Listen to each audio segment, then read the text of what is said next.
LoveLore Library. Chapter 175. Chapter 175, Lin Yi's search method. Your sister-in-law. Who's your brother? Captain Yang's sister. Who's Captain Yang's brother? Ling Shan asked, confused by Lin Yi's question. I'm Yang Huijuan, Jun bro, Lin Yi said with a smile. You call him Jun bro. Ling Shan understood what Lin Yi meant right away. If he called Captain Yang Huijuan bro, then wouldn't Captain Yang be his brother? Wouldn't he be Captain Yang's brother then? Ling Shan's face went red. Do you want to die? Do you want me to kick you out of the car? Ling Shan had retired from the special ops, and no one had dared to tease her like this. Lin Yi was the first, and it wasn't the first time either. This pissed Ling Shan off. Was this guy sent by the heavens to purposely go against her? Miss Song, I'm just telling the truth. Things between me and Jun bro can only be told to our own people, so if you want to know, you can choose one of them. If you don't want to know, then just focus on driving. Lin Yi was actually just joking, telling Ling Shan to keep her mouth shut in the future. She might say something wrong if she asked too much, and Lin Yi didn't want to continue on this topic. If you don't want to tell me, then don't. Stop finding excuses. Ling Shan humphed as she continued driving. The car was nearing the forest in front of them, and the car couldn't go any further once they reached the foot of the mountain. There was a police cordon at the foot of the mountain, and a couple of officers on duty were standing guard at the foot of the mountain. They quickly walked out when they saw Ling Shan's car. Ling Shan stopped the car at the foot of the mountain, and got out with Lin Yi. Captain Song. One of the officers saluted before greeting Ling Shan. Anything? Ling Shan asked. Nope. The officer shook his head. No one went up the mountain from here, and no one went down. All right, go do your thing. I'll go up and take a look. Ling Shan didn't have much hope. Captain Song, are you going up by yourself? The policeman looked at Lin Yi in surprise. Could this be Captain Song's rumored boyfriend, the one who couldn't wait to do it in the hospital? And this young man looks not bad, and he looks quite sturdy. But why is Captain Song going up the mountain with him? After all, the robbers were still on the mountain. This was not a good place to talk about love. I'll go with Lin Yi. Ling Shan pointed at Lin Yi. As expected. The officer remembered that Ling Shan's rumored boyfriend was named Lin Yi. It seemed like this guy really was Captain Song's rumored boyfriend. However, what were they doing going up the mountain at this time? Then. Captain Song, be careful. Do you need to send a few of your brothers to follow behind? The officer wasn't reassured. Ling Shan was the vice captain, but she was still a woman. No need. Ling Shan, naturally, wouldn't let anyone follow her. Since Lin Yi had already said that it was only the two of them going up the mountain, wouldn't it be showing weakness if she brought someone along? The officer saw that Ling Shan was insistent, so he backed off to the side and watched as Ling Shan and Lin Yi walked up the mountain. The people in your team are quite concerned about you. Lin Yi was a little surprised. It seems like you have quite a reputation in the team. What do you think? Ling Shan rolled her eyes and glared at Lin Yi. I'm number 1 in the female MMA division in the entire province. Ling Shan puffed out her chest proudly. This was an honor that she deserved to be proud of. Ha, number 1 in everything else too. Lin Yi looked at Ling Shan's impressive breasts and smiled evilly. Ah. Lin Yi, do you want to die? Ling Shan noticed Lin Yi's gaze and that evil smile. How could she not know what he was getting at? You're number 1 in female MMA, but that doesn't mean you can beat a man. Lin Yi shook his head. At least, I don't think you're a match for Yang Huijuan. So what? I'm not a match for Captain Yang, but taking care of you is child's play. Ling Shan looked at Lin Yi with disdain. You can look down on me if you want, as long as you're stronger than me. Ha! Lin Yi shrugged. Let's fight when we get the chance. Alright, who's afraid of who? I'll make sure you're convinced when the time comes. Ling Shan curled her lips. Naturally, she didn't believe that Lin Yi could be that strong. Anyone could be arrogant. She went up the mountain and saw Lin Yi walking around aimlessly. Ling Shan didn't know what he was trying to do. She followed him at first, but after a while, she still couldn't figure out what Lin Yi was trying to do. Lin Yi was walking around aimlessly, and Ling Shan couldn't take it anymore. Lin Yi would walk here and then go back, walking the same path again and again. She didn't know what he was thinking. Was he messing with her? What are you doing? You're walking around, and I don't see you looking for the robbers. What are you doing? Ling Shan stopped. I'm looking. Lin Yi frowned. Don't interrupt if you don't know anything. If you want me to look, then shut up and follow me.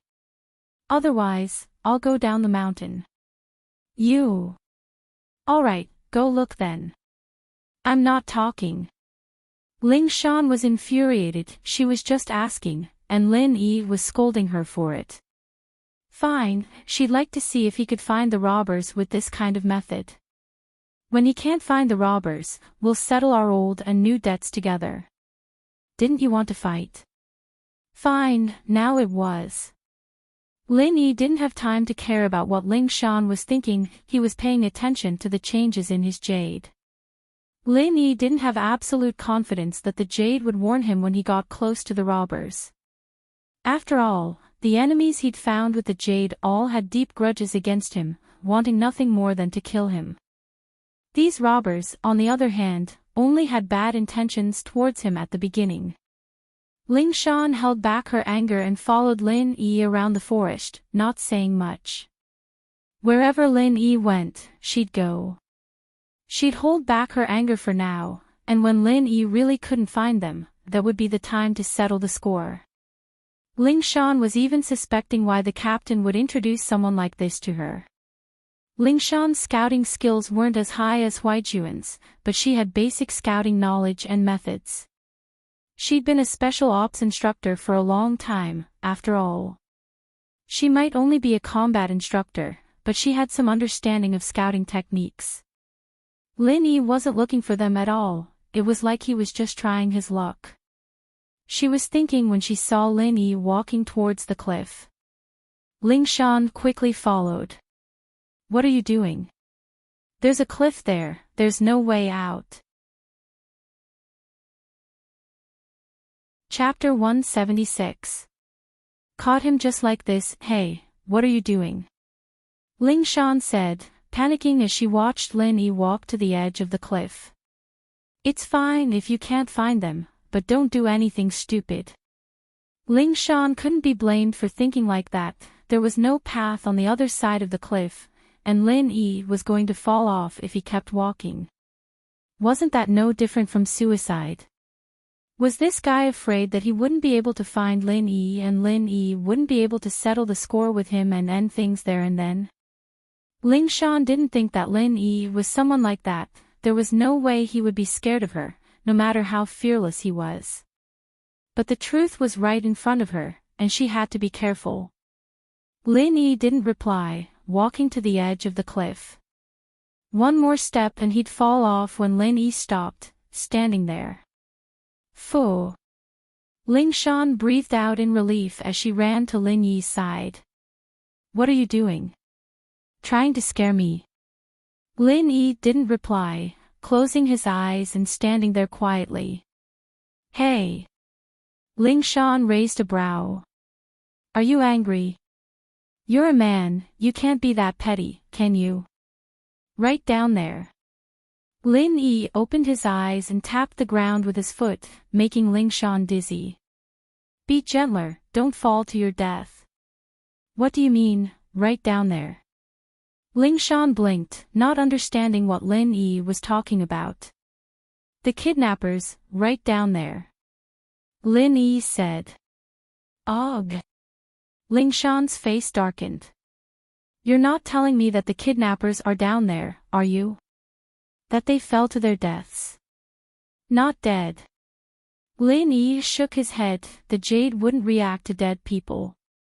Not dead. Ling Shan paused, she thought that Lin Yi couldn't find them, so he'd come up with some random excuse, telling her that the robbers had jumped off the cliff and died. She didn't expect him to say that they weren't dead.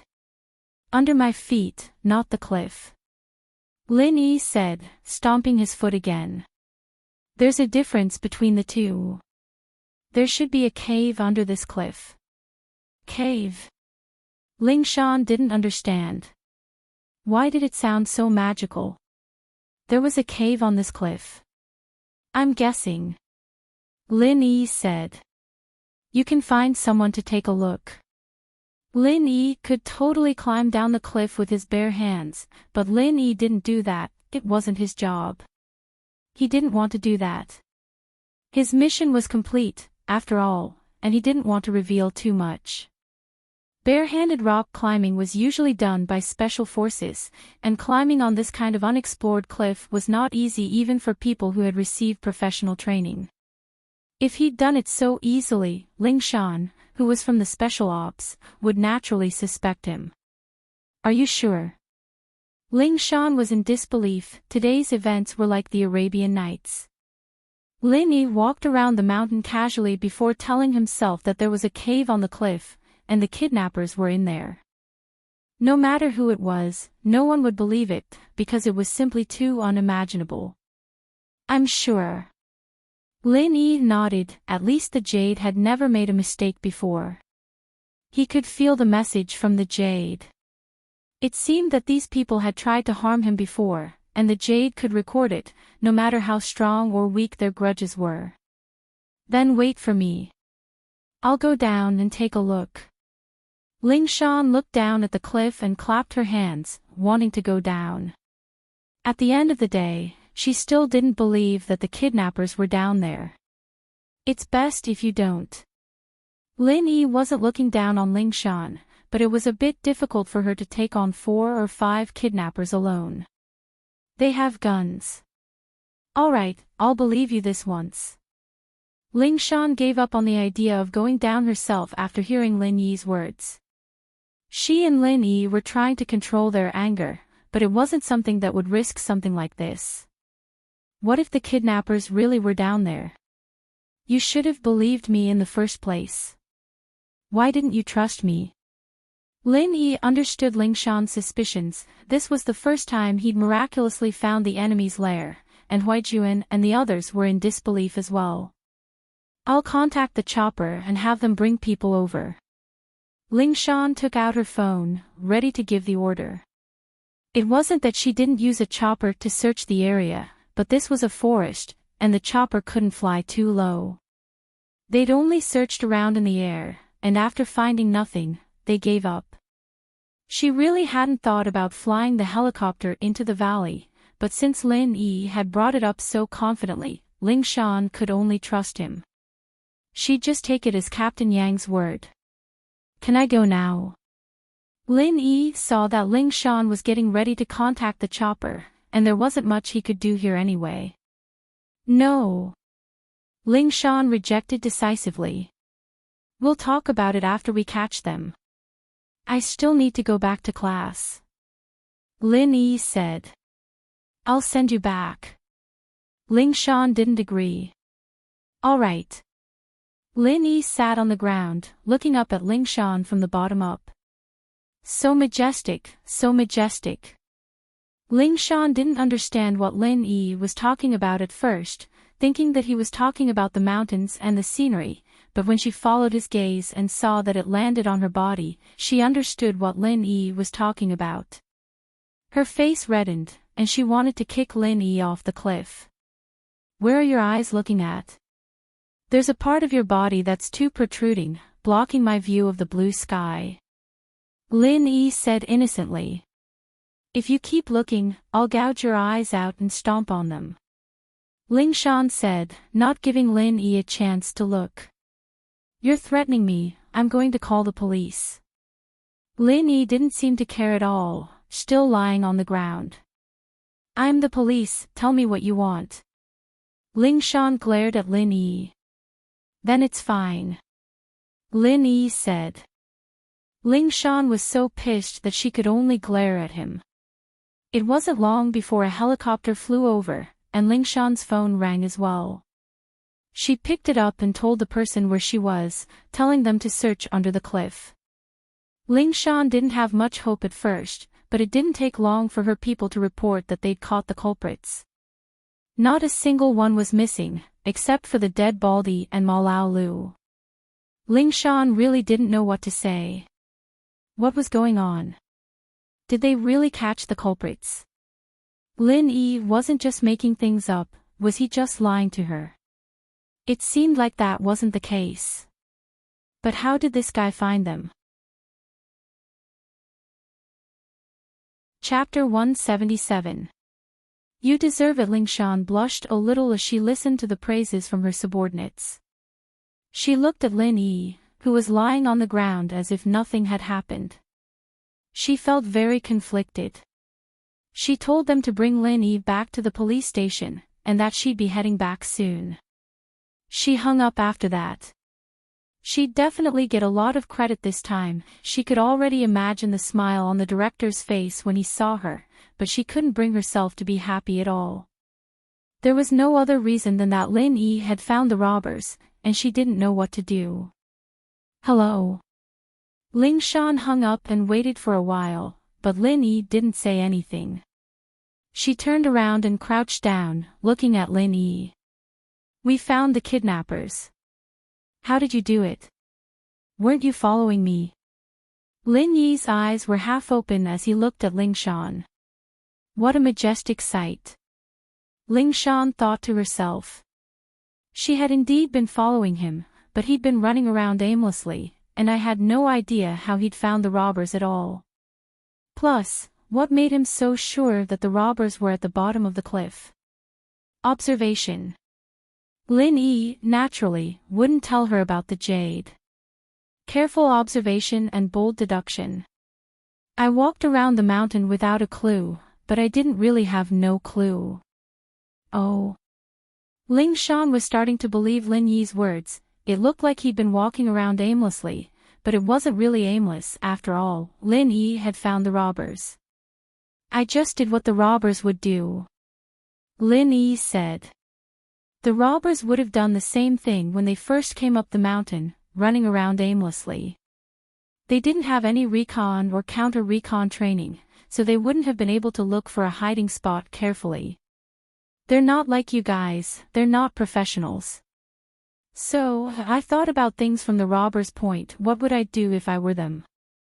That's why I wandered around the mountain. I couldn't find a place to hide. Eventually, I set my eyes on the place that people would most likely overlook and would least suspect. If I were a robber, I would take the risk and send someone to explore the cliff to see if there was a cave below. If there is, then it will be very difficult to be discovered if I hide inside. With enough food, I can basically live peacefully for a while. When the limelight is over and the checks are not strict, then I can find an opportunity to escape. That's it. Ling Shan, on the other hand, felt that Lin Yi was making up some nonsense. It made sense, and it explained why he was wandering around the mountain earlier. What else can I do? Lin Yi shrugged. Did I bring any high-tech equipment? Not really. Ling Shan nodded, believing Lin Yi's words. But that's a pretty bold guess. It's not bold. Since the robbers aren't as professional as you guys are, do you think they're more professional than you guys? Lin Yi asked. So, if they're not, then they're taking the risk and hiding in a dangerous place. No matter what, thank you. Ling Shan thought that Lin Yi's method of searching was way too simple. It was almost like a joke, but she couldn't say anything since he'd found them. You're welcome. I was hired by Mr. Chu. These people are trying to harm Miss Chu, so it's only natural that I cooperate with you guys to find them. No need to thank me. Lin Yi was telling the truth this time. No wonder Captain Yang would recommend you to me. Ling Shan said. But, who did you learn all this from? We just have different ways of thinking. Lin Yi didn't answer the question directly. You're looking at it from a police point of view, I'm looking at it from a normal person's point of view. Then how long are you going to keep looking? Ling Shan suddenly changed the topic. Should I keep lying down for you to look at? Should I open up my collar too? Ahem. Lin Yi coughed dryly. Ling Shan had seen where he was looking, and he'd been talking so much with a straight face. This made Lin Yi a little embarrassed. I'm looking at the sky, then keep looking. I'm leaving. Ling Shan stood up and turned to leave. I'm not looking anymore. Let's go. Lin Yi jumped up from the ground and patted the dust off his clothes. The police line at the foot of the mountain had been removed, but the two officers on duty were still there. They were waiting for Ling Shan to come down from her car. Captain Song, you're the best. You just walked around the mountain and you found their hideout. Evidently, the two officers had received the news that the robbers had been arrested. Ling Shan blushed. This wasn't her work at all, it was Lin Yi who'd found it. She looked at Lin Yi from the corner of her eyes, but he acted as if he hadn't heard anything, walking towards the car and getting ready to get in. Ling Shan breathed out in relief and turned to the two officers. You guys leave too. I still have something to do. I'll be back in a bit. All right, Captain Song. The two officers got into their own car. Ling Shan opened the door and got in with Lin Yi. She quickly started the car and left the place. What the two had said just now made her feel very embarrassed. Remember, this work is yours. It has nothing to do with me. Lin Yi said suddenly. Ling Shan paused and looked at Lin Yi, a little surprised. What did he mean? Drive properly. Watch the road. Lin Yi reminded. Only you know about this. Don't tell anyone else. I have a lot of things to do right now. I don't have time to deal with other things. There's a reward at the police station. Anyone who can provide information about the robbers will get 200,000. You don't want it. Ling Shan didn't understand why Lin Yi was avoiding the responsibility so cleanly. I do, but I don't want trouble. Lin Yi said. Do you really think these people are the kidnappers? That there's no one behind them? You're saying that you're afraid that the people behind them will take revenge on you. Ling Shan was starting to understand what Lin Yi was saying. Not revenge. I know who the people behind them are. Lin Yi shrugged nonchalantly. I ruined their plans. Naturally, they'll know of my existence. But that's not the trouble I'm talking about. I don't want to get involved in what happens after this. I'm only employed by Pingzhan. Do you understand? Just say that you don't want to meddle in other people's business. You don't need to talk so much nonsense. Ling Shan was pissed. So the reason Lin Yi said all this was so that she wouldn't have to bother him in the future. Chapter 178. Chapter 178, Injustice. Ling Shan's lips curled. Don't think that just because you got lucky and got the kidnappers, you're good. Tricks like that weren't worth mentioning at all. It might work once in a while, but it wasn't the way to go. Of course, Ling Shan didn't know that Lin Yi was just bullshit. There was no way Lin Yi would use such a stupid method to find the kidnappers. Huai Juan wouldn't have recommended him if that was all he had, and he wouldn't have come here to join in the fun. Ling Shan, on the other hand, was just pissed off at Lin Yi's perverted eyes. She thought he was a shameless person as well. Don't worry, I won't trouble you unless it's something big, young Master Lin. Ling Shan curled her lips. He was just a bodyguard, not a real young master, and yet he was putting on airs like that. Did he really think he was that capable? Ah, that's good. Lin Yi nodded, pleased. Do you know this Li Zihua? Li Zihua. Ling Shan's eyes narrowed as if she'd thought of something. You're saying that you suspect the mastermind behind these kidnappers is Li Zihua. It's not a suspicion, it is. Lin Yi said. Is it? How do you know?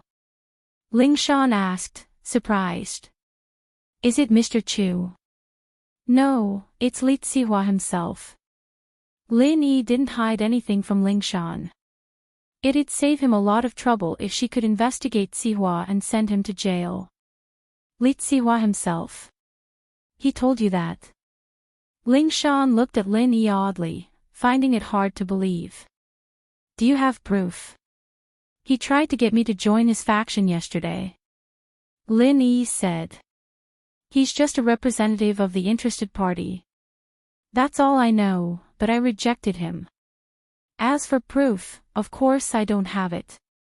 He's very arrogant, and he's not afraid of getting dragged into this at all. So it's him. Ling Shan tightened her grip on the steering wheel. I've been investigating him, but there's a lot of resistance. The person behind him has a lot of power. Even Captain Yang couldn't handle him, let alone me. Ling Shan was very angry as she spoke, but it wasn't surprising. This was the first case she'd taken on after entering the police force, and it involved Zihua and the person behind him. It was as if there was an invisible hand obstructing the investigation, and the pressure from all sides forced Ling Shan to give up on the case. This had become a thorn in Ling Shan's heart. She knew that it wouldn't be enough to get rid of Zihua, but Zihua was a cunning man, and his business dealings were both black and white as well. It was almost impossible to get anything on him without evidence. Ling Shan couldn't do anything to him at all. Who's the person behind him? Lin Yi asked. Lin Yi had never cared if a person had a lot of power or background. He didn't care about that at all. Back when he'd saved Ning from a general's manor in a small country in Africa, Lin Yi had kicked the general's son in the balls, but the general's son hadn't even dared to let out a fart. He had an army, he had weapons, but it was useless against Lin Yi. Lin Yi could enter the general's manor without a care in the world, so naturally, he could come a second time. He could have opinions about Lin Yi, and he could take revenge, but the next time Lin Yi came, it wouldn't be his son's balls that were kicked in, but his head. There were simply too many people who died in Lin Yi's hands. Drug dealers, gambling kings, underworld tycoons. The person behind Zihua wasn't much at all, and Lin Yi could make him disappear from the face of the earth without a trace. He's from the capital. You wouldn't know him even if I told you, Ling Shan said vaguely, evidently not wanting to talk about it. Oh. Lin Yi could tell that Ling Shan's emotions weren't normal. He looked at her deeply, as if this was a taboo. It's better if you don't get involved in this. Ling Shan said, caring for Lin Yi. Captain Yang and I can't touch this person now, and the director can't either. If you get involved, you might lose your life. Just be an obedient follower. If he doesn't mess with me, I won't bother with him. Lin Yi smiled. Ling Shan rolled her eyes at Lin Yi, thinking that he was bragging. She parked the car in front of Songshan's first school and unlocked the door. I'll remember what happened today, I owe you one. I'll treat you to a meal next time. Sure. Lin Yi nodded without thinking. Ling Shan didn't know what to say. She wanted to treat Lin Yi from the bottom of her heart, but he couldn't just accept it so shamelessly, could he? She had to push it a little. Lin Yi didn't care about what Ling Shan was thinking. He got out of the car and walked into the school.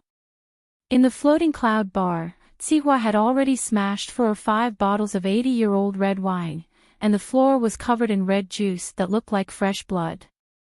Su Jianong stood at the side, his head lowered as he handed over the 82 lafite that the waiter had just brought over. Sihua bro, here. Motherfucker. Sihua took the wine and smashed the LCD TV in front of him with a glass stick. A crack appeared on the LCD, and the red wine splashed everywhere. The 82 lafite was worth a lot, but it depended on what it was compared to. Compared to 2 golden class masters, this red wine was nothing. Those were 2 golden class masters. One was golden class early phase, and the other was golden class peak. They were people who could do whatever they wanted in the city, and yet they died in a car accident. This was something that Sihua couldn't accept.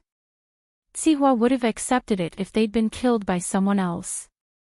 After all, he wasn't strong enough, and he couldn't blame anyone for his death. But these 2 had died unjustly.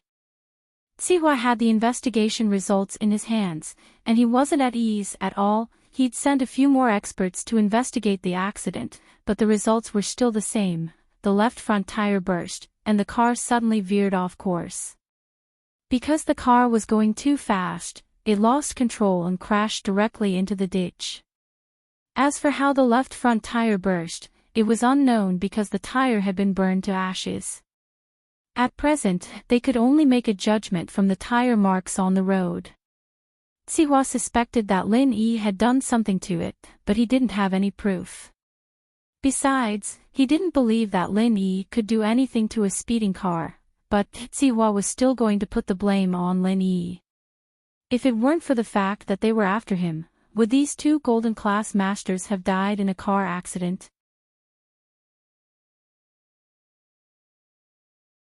Chapter 179. Chapter 179. Master Bing Sihua knew that he'd be the target of a torrent of abuse from that person, but he had to make the call. If he didn't and that person got the news first, it'd be the end of his job as the spokesperson. Sihua, on the other hand, was a man of his own stature. He was a man who could shake the world with a single stomp of his foot, a man who could summon the wind and rain, but that was only on the surface. One word from the person behind him, and a new Sihua Wang, or Sihua's son, would take over his position. As a result, Sihua had to be careful and cautious in front of the person behind the scenes. Boss. Sihua said as he dialed up the person behind the scenes. Hurry up, I'm in a meeting. The person's impatient voice sounded after the call was connected. Everyone else treated Sihua with respect, but this person didn't seem to care about him at all. Boss, Li Yao and Zhang Long got into a car accident. Sihua said carefully. Send them to the hospital if they got into a car accident. Small injuries are nothing to them, what's there to talk to me about? Is there anything else? The boss said impatiently. Boss. It's not a small injury. Sihua said bitterly. Boss, they got a flat tire on the national highway, and the car went straight into a ravine, serious injuries. The boss's voice deepened, evidently starting to take the situation seriously. Dead. Sihua said. What? Dead? The boss's voice was visibly shocked. Wait a sec, I'll talk to you outside the meeting room. All right. Sihua said quickly. After a while, the voice of the behind-the-scenes boss came from the phone again. What's going on? They died in a car accident. 2 golden class masters? Boss. It's like this. Sihua didn't dare hide anything, and told the boss about how he'd met Lin Yi yesterday, and how he'd gotten Li Yao and Zhang Long to kill off Lin Yi after Lin Yi's rejection. Lin Yi. The boss repeated the name. This was done by him. I'm not sure myself, boss. But from the looks of it, he's probably on the same level as Li Yao. Sihua said. The same level as Li Yao, that means he's an early golden class. Are you sure? The behind-the-scenes boss asked. I'm pretty sure. Sihua said. Okay, I know about this, said the behind-the-scenes boss faintly. I still have a meeting, but don't think that I won't hold you accountable. You'd better behave yourself during this period of time.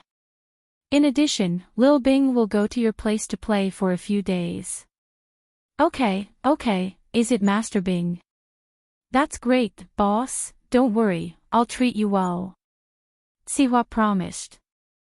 This Master Bing was called Xiao Qibing, the illegitimate son of the boss behind the scenes. Of course, not many people knew about this, but Sihua was one of them.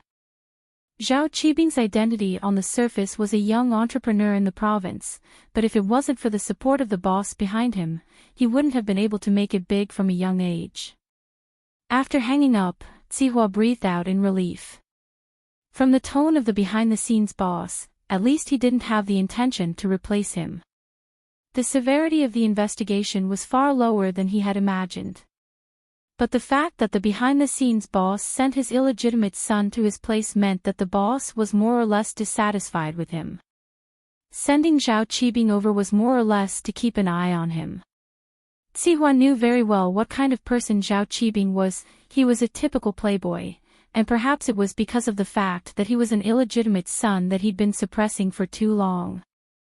Now that it had erupted, he was even more arrogant and playboy than the boss's son.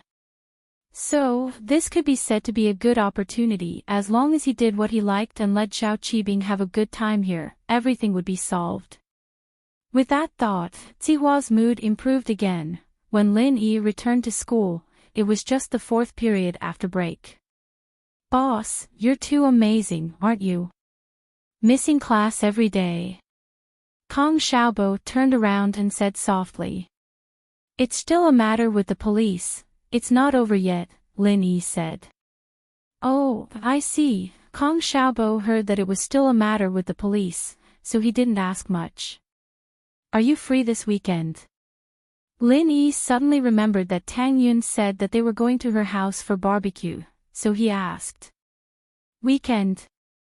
Yeah, what's up, boss? Kong Xiaobo didn't have anything to do, so when he heard that Lin Yi had plans for the weekend, he was very excited. Tang Yun's mother invited us to her house for barbecue this weekend. Do you want to go? Lin Yi asked. Tang Yun's mother. No way, right? Boss, you've made great progress already. Kong Xiaobo's eyes widened as he looked at Lin Yi in disbelief. She's here already. Can you not think so much? Lin Yi smiled bitterly. I just gave her a recipe, and she might have succeeded in testing it. She's inviting us to her house to express her gratitude. Are you going or not?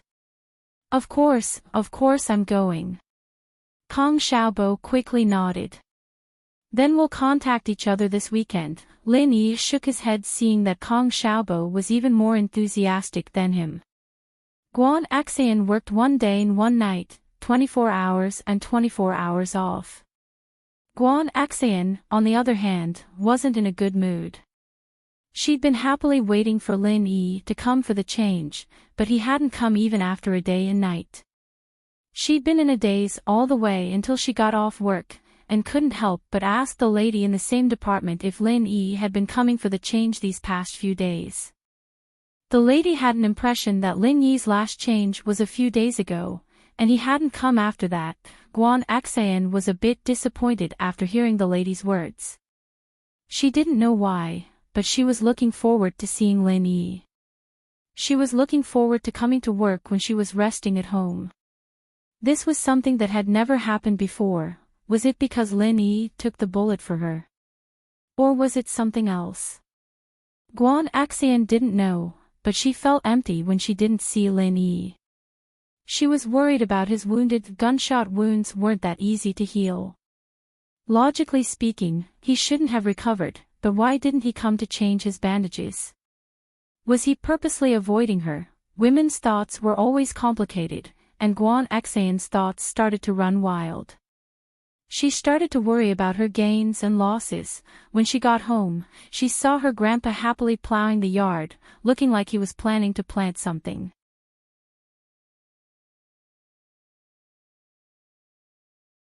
Chapter 180. Chapter 180, The Worried Nurse, You're Back, Exian. Shuamin put down his work with a smile. I'm plowing the ground and planting some herbs. Oh. You seem to be in a good mood, Grandpa. Guan Axian forced a smile. She didn't want to spoil her grandfather's mood when he was in such a good mood, so she tried to keep her emotions as normal as possible. I met a miracle doctor yesterday. He had a lot of insights that cleared up a lot of questions I've had for most of my life. Shuamin was still in a good mood from his meeting with Lin Yi yesterday. What an amazing young man. Young man. Miracle doctor. Guan Axian was a little surprised. Her grandfather was a leading figure in the Chinese medical world, and was known as Miracle Dr. Guan. According to him, the person who could become a divine doctor, how powerful must that person be? But from what her grandfather was saying, it seemed like this person was still very young. A young man.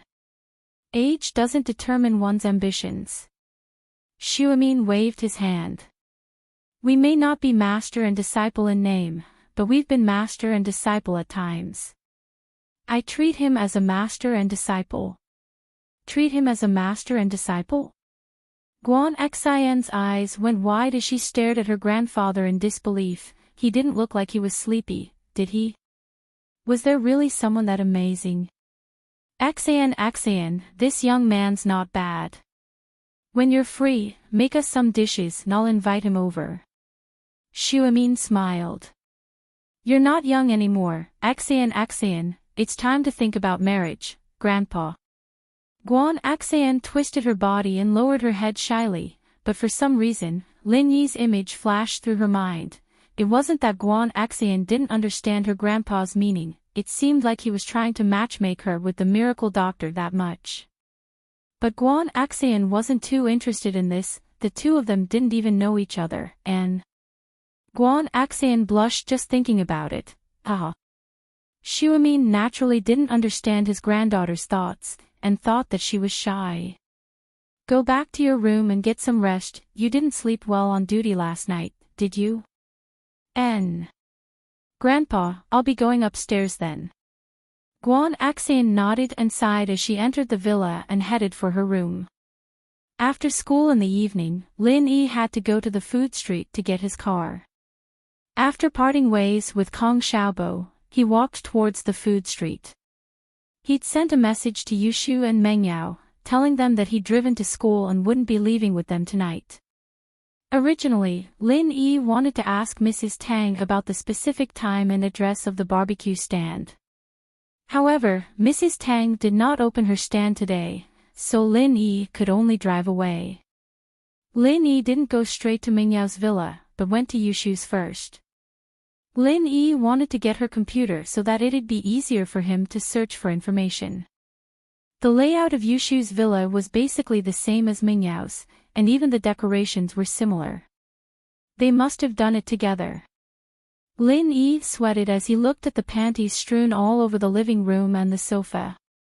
He didn't want Yushu to think he was some kind of pervert. Yushu wasn't here, so she wouldn't know about it. He went upstairs, and this was Lin Yi's first time seeing the upstairs of the villa. Meng Yao's place should be pretty much the same. There were 4 rooms upstairs, and Lin Yi found the study and moved the computer downstairs.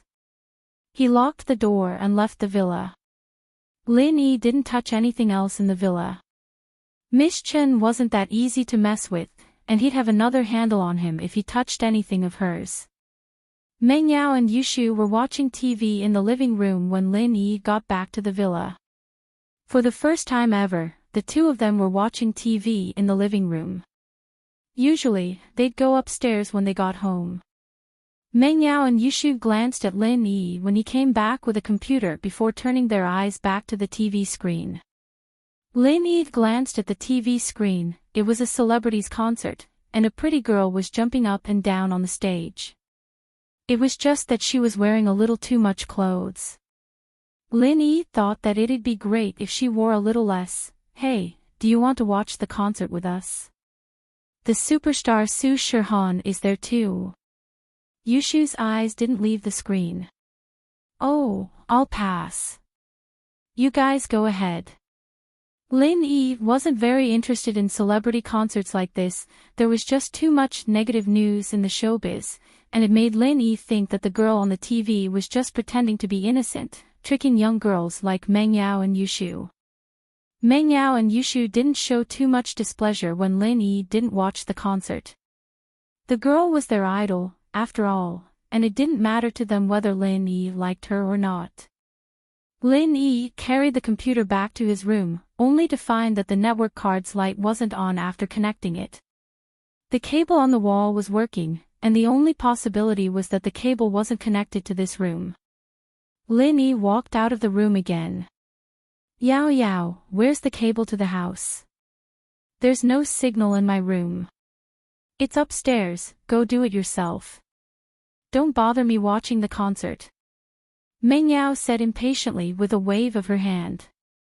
Lin Yi's room hadn't been occupied before, so it was only natural that the cable wasn't connected properly.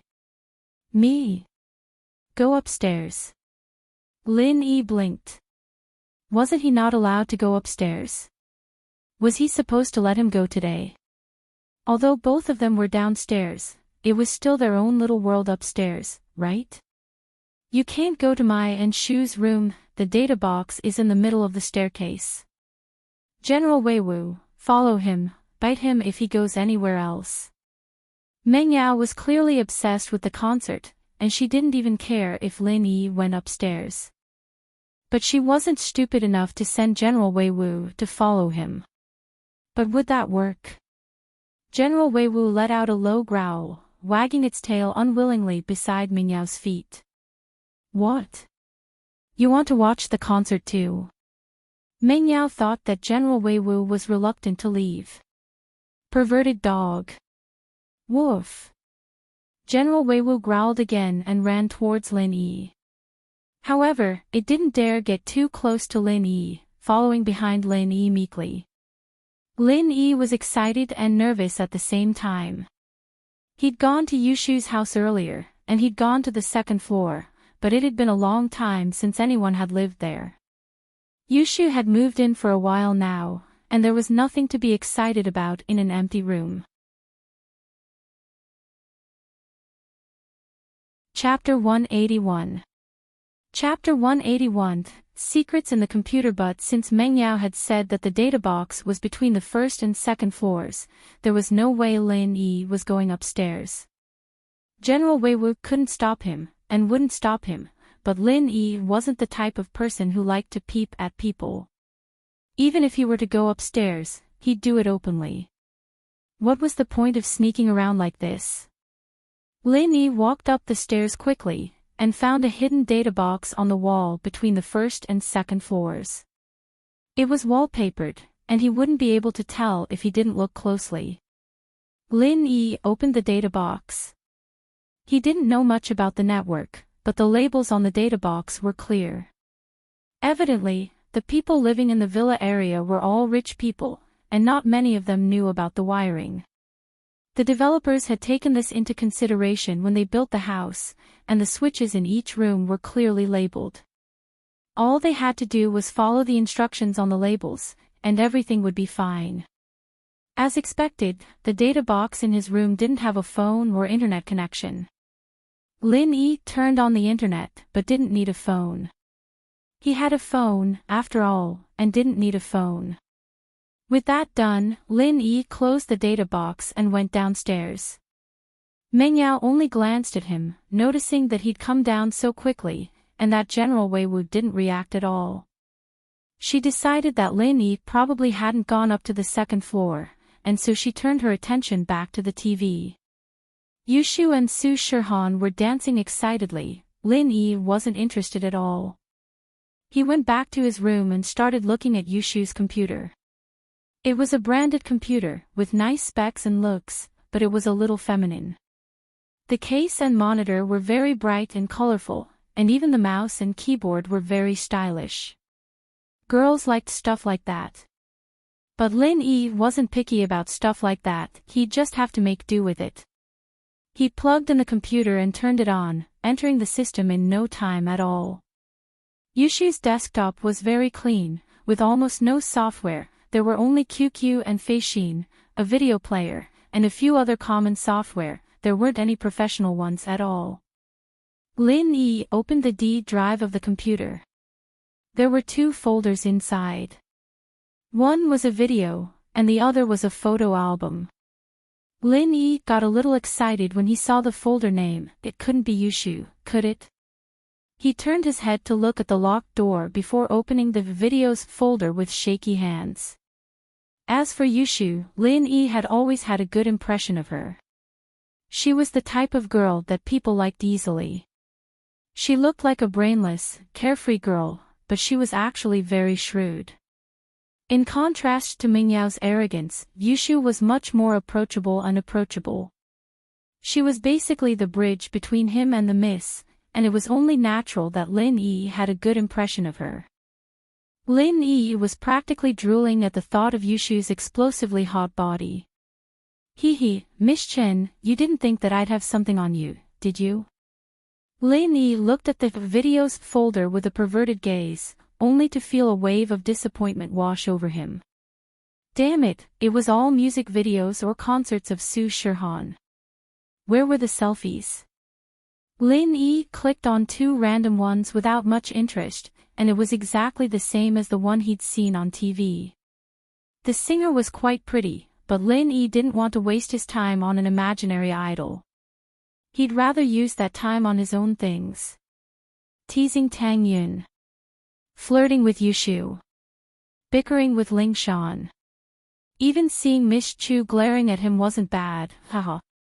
It was better than watching videos of his idol. At least it was someone he'd seen in real life. Closing the videos folder, Lin Yi placed all his hopes on the albums folder, but Lin Yi didn't have much hope this time. After all, he'd been disappointed once before. There was a high chance that this albums folder contained pictures of Su Shihan, if he were to go by the content of the videos. Lin Yi opened the albums folder, not as excited as before. But as soon as he opened it, Lin Yi's eyes widened. There were 2 folders in the albums folder, one was called Su Shihan, and the other was called My Albums. Lin Yi's disappointed heart was once again filled with excitement. The Su Shihan folder was automatically filtered out by him, and Lin Yi opened the My Albums folder.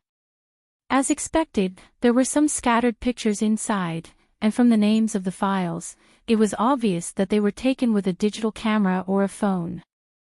Lin Yi's heart was filled with excitement. He quickly double-clicked on the first picture, anxiously waiting for the computer to respond.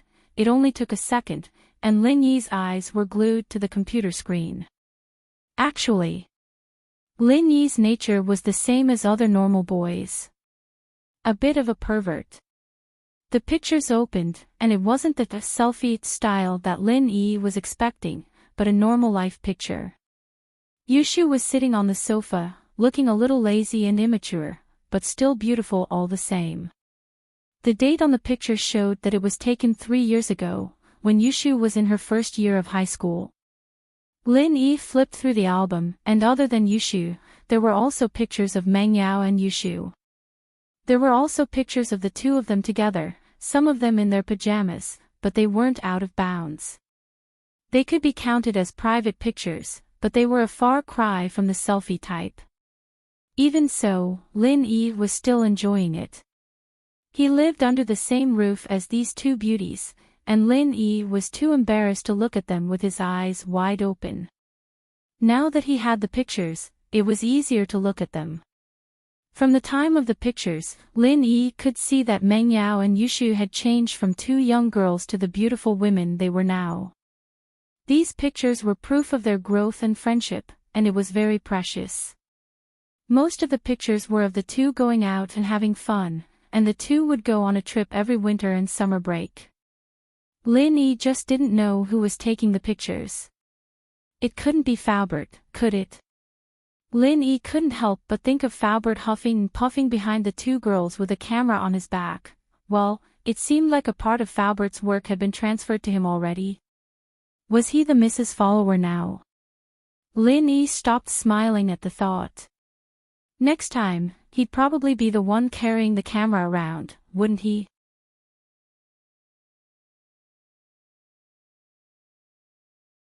Chapter 182. A warning to the head. Lin Yi didn't have anything else to do at the moment, so he opened up the internet and searched for the name Tsihua. Most of the news was positive, and only a few small forums had some comments about how Tsihua was a local boss, saying that he could do whatever he wanted. None of that was of any use to Lin Yi. Lin Yi closed the webpage and turned to search for information about Dr. Kong. Since Lin Yi was planning to show off his skills in the medical industry, it was a necessity for him to know about this Dr. Kong. What Lin Yi didn't expect was that the man was Kong Xiaobo's grandfather. It was a bit of a coincidence. A man couldn't live without money. His old man was very strict with him, but Lin Yi had never complained about it. A mission was worth a few hundred kuai. It wasn't even as much as the funds for the mission. His Shifu wasn't a stingy man, and the rest of the money would be transferred to his old man's account, other than the portion that the organization had to keep. But the old man only gave him a few hundred kuai.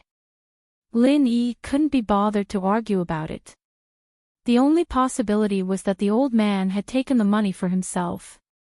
But to Lin Yi, the old man was like a father to him, the one who'd raised him from a young age.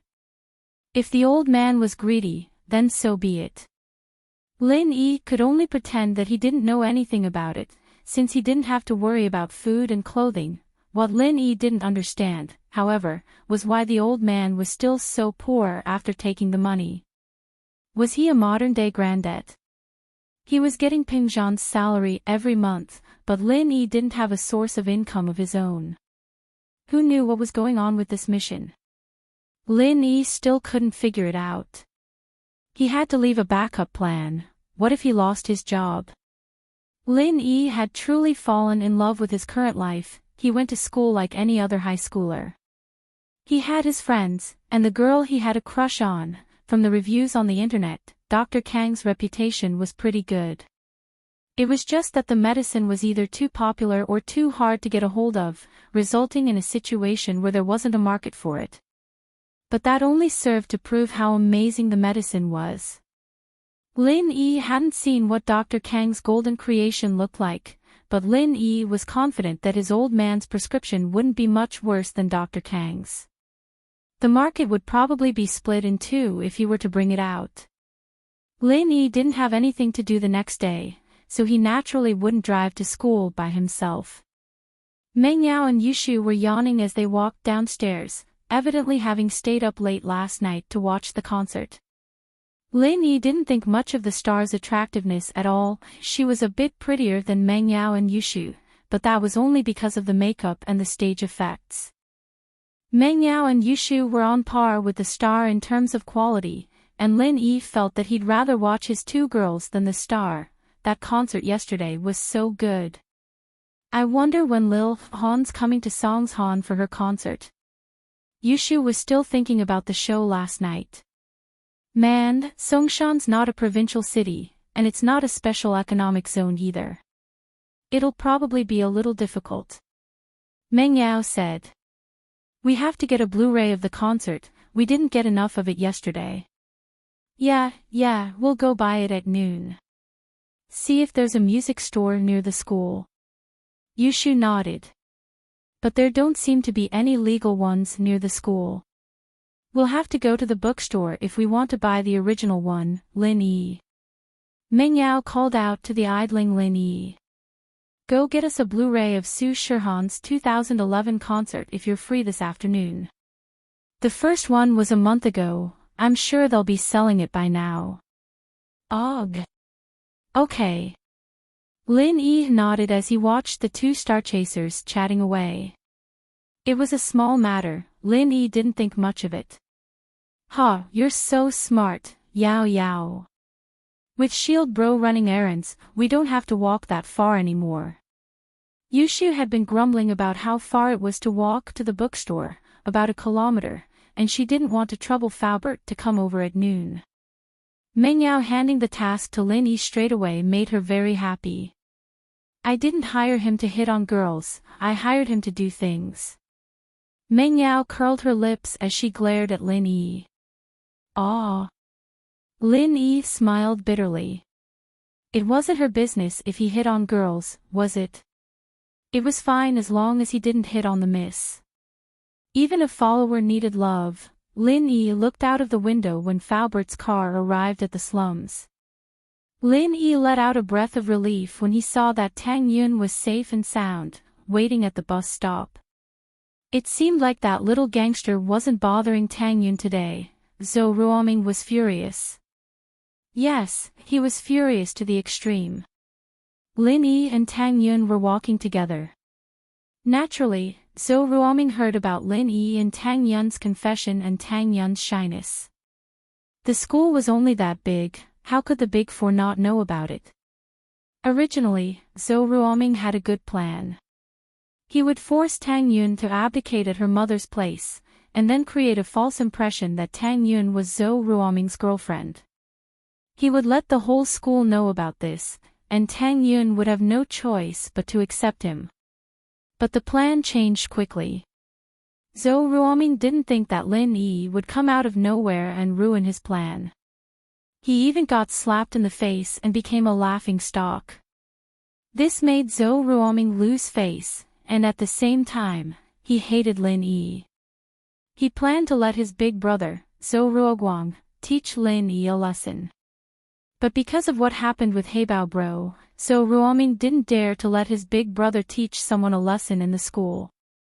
He could only wait for a suitable opportunity, or wait for the storm to blow over. One had to know that Heibao Bro was in the police station and was going to be sentenced. Although Pinliang's father suppressed the matter and didn't implicate Pinliang's father, Zhong Fubai, wasn't able to get Heibao Bro out of jail. This was proof of how big the matter was. In fact, Songshan First High wasn't a normal high school, but a private school with a strong background. Zhou Ruoming could imagine that if Zhong Pingliang's uncle wasn't one of the directors of the school, he would have been expelled a long time ago. As a result, Ruoming had no choice but to bear with it for the time being. But that opportunity didn't come. The rumors that had been spreading around the school yesterday were like a hammer to his head. Ruoming was dumbfounded.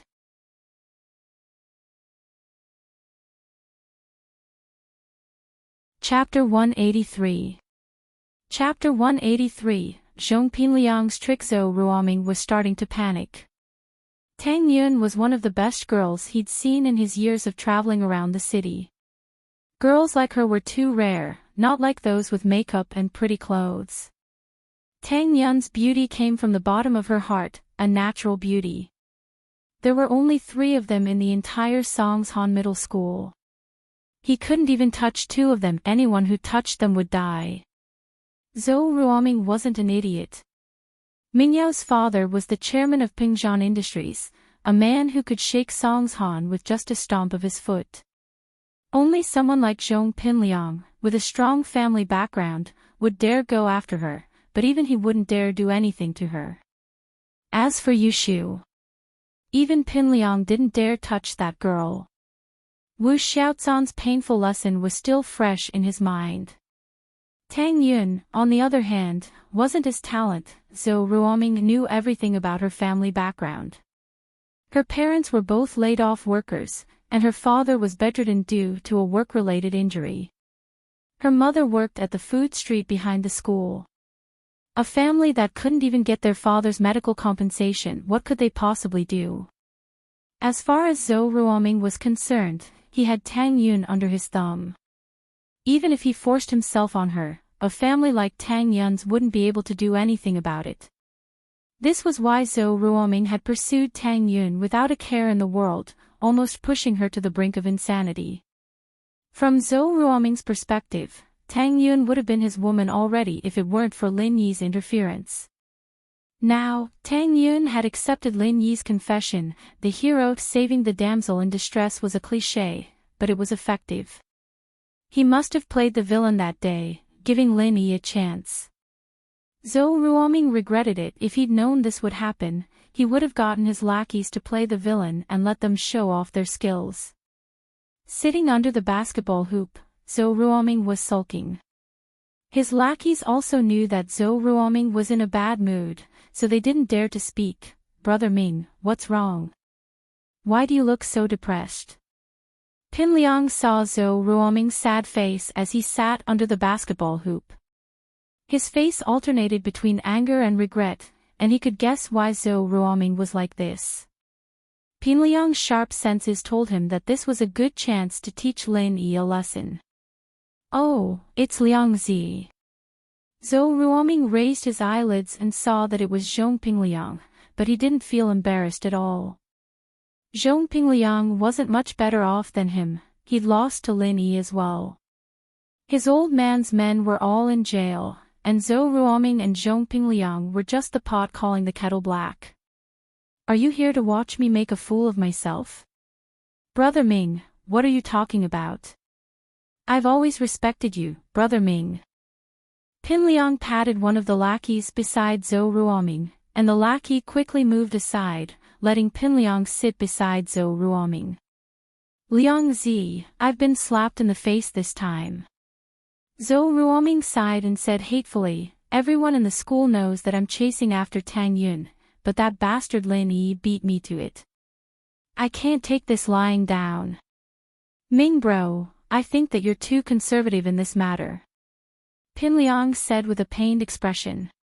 "Tang Yun's family background isn't that big of a deal. There's a saying, the one who strikes first gains the advantage. Ming bro, if you force her, wouldn't Tang Yun be yours now? Right now, even if I want to force myself on you, I don't dare to. You know that Ming Yao's family is even more powerful than mine." "Ah, you're right, Liang Zi. Don't even mention how much I regret it now." Zhou Ruoming's face darkened. "If I knew this would happen, I would have forced myself on her. I'm a professional at this, I've done it before." "That's right," Pin Liang said.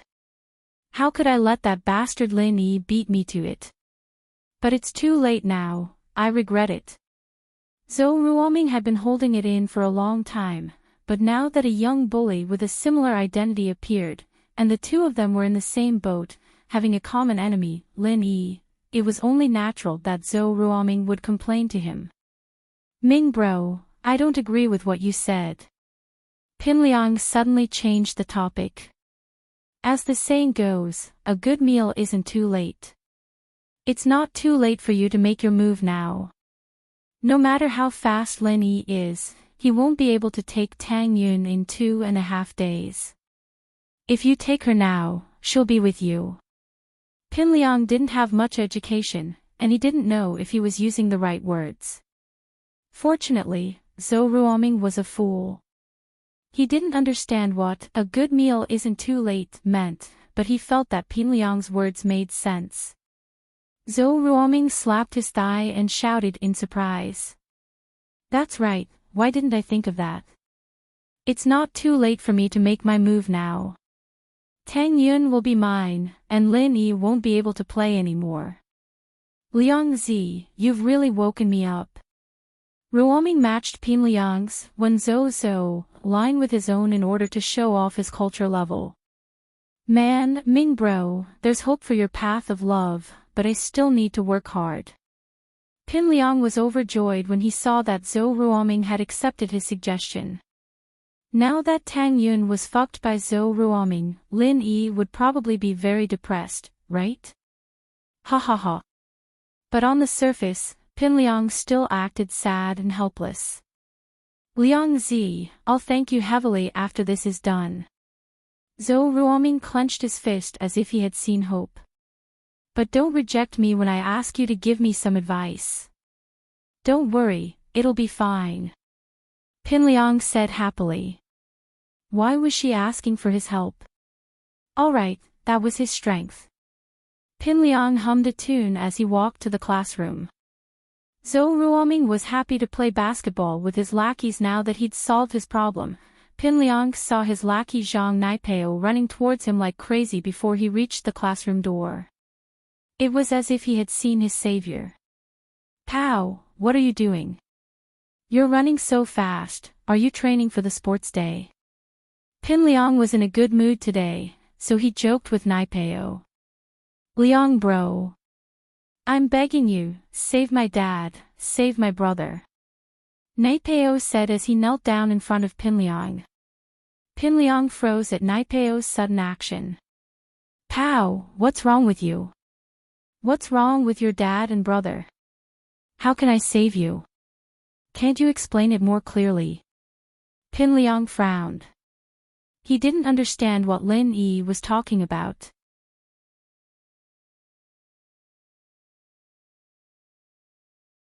Chapter 184. Chapter 184, Zhang Naipeo's plea. "Pow, get up first. What's up with you kneeling on the ground?" Pinliang didn't look like he was joking, but this wasn't the right place to be kneeling on the ground.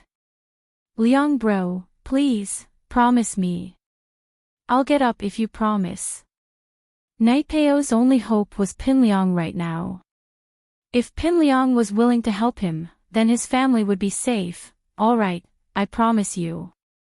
Get up now," Pinliang said as he pulled Naipeo up. "Pow, if you have something to say, just say it. This is a school, what would people think of you kneeling on the ground?" "Liang bro. I'm sorry, I was too impulsive," Naipeo said, realizing that his actions weren't very appropriate. "You can't do that even if you're impulsive," Pinliang said. "All right, let's talk about it first.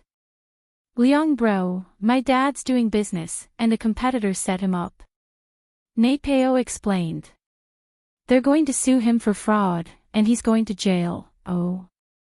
Pinliang frowned. He knew about Naipeo's family, it wasn't too bad. His father was doing business outside, and his mother was a full-time housewife. How did this happen? "But what does this have to do with your brother?" Pinliang asked. "They're forcing my dad to pay back the money, so my brother has to sell his kidney," Naipeo said. "Your brother has to sell his kidney?"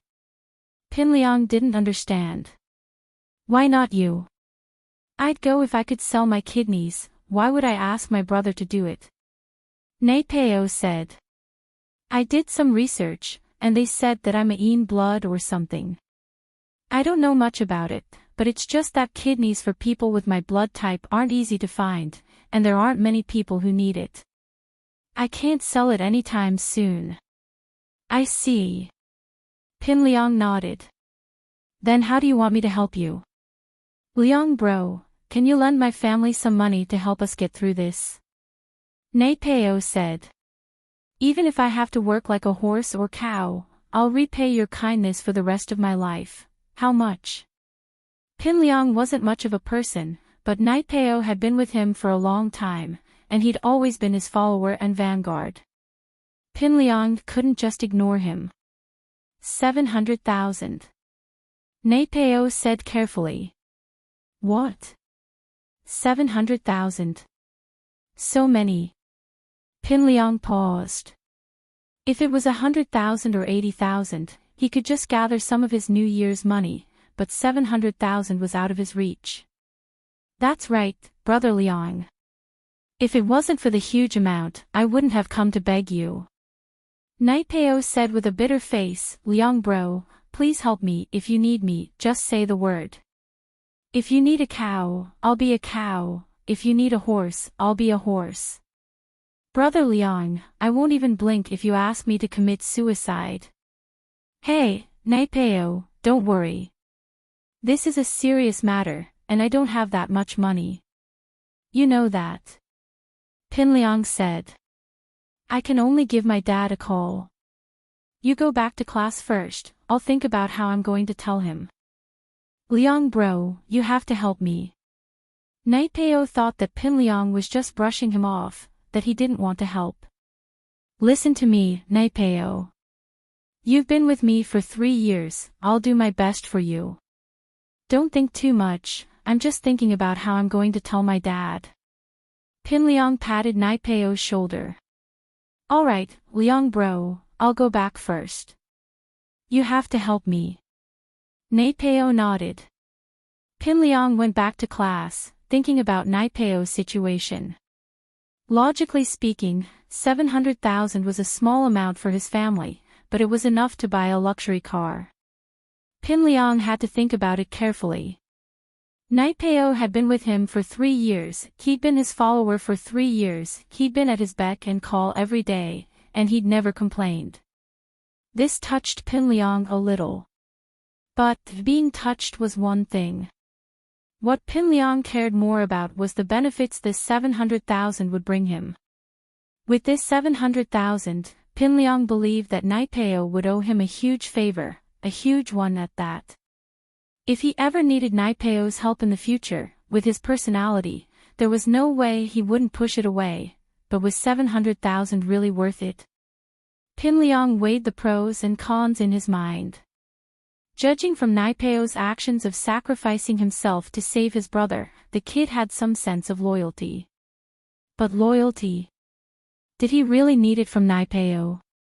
Pinliang decided that he'd call his father and ask for his opinion. With that in mind, Naipeo left the classroom and went to the washroom. Seeing that there was no one there, he took out his phone and called his father, Zhong Fabai. Pinliang. Fabai's heart sank when he got his son's call.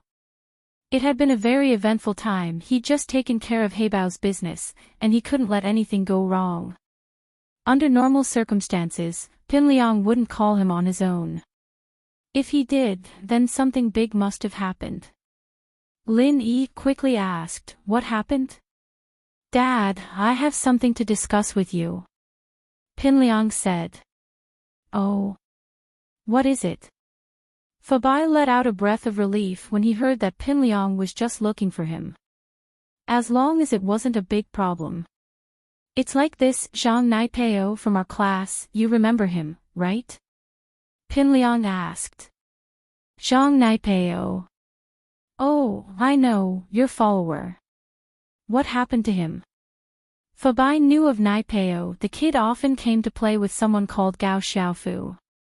"It's like this, Zhang Naipeo's family is in some trouble. His father got screwed over in a business deal, and now he's in a huge debt. The other party wants him to pay up, and if he doesn't, they'll sue him." Pinliang kept the story short. "Zhang Naipeo's begging me now, he wants me to lend him some money. Oh, that's what happened." Fabai got the gist of it. It was actually very simple. His son's classmate's family was in trouble, and he wanted to borrow money from his son. "Son, what do you think?" "Dad.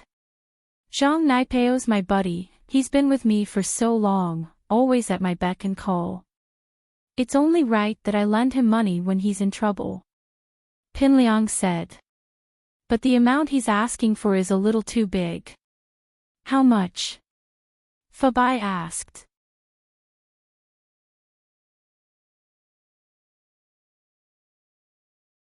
Chapter 185.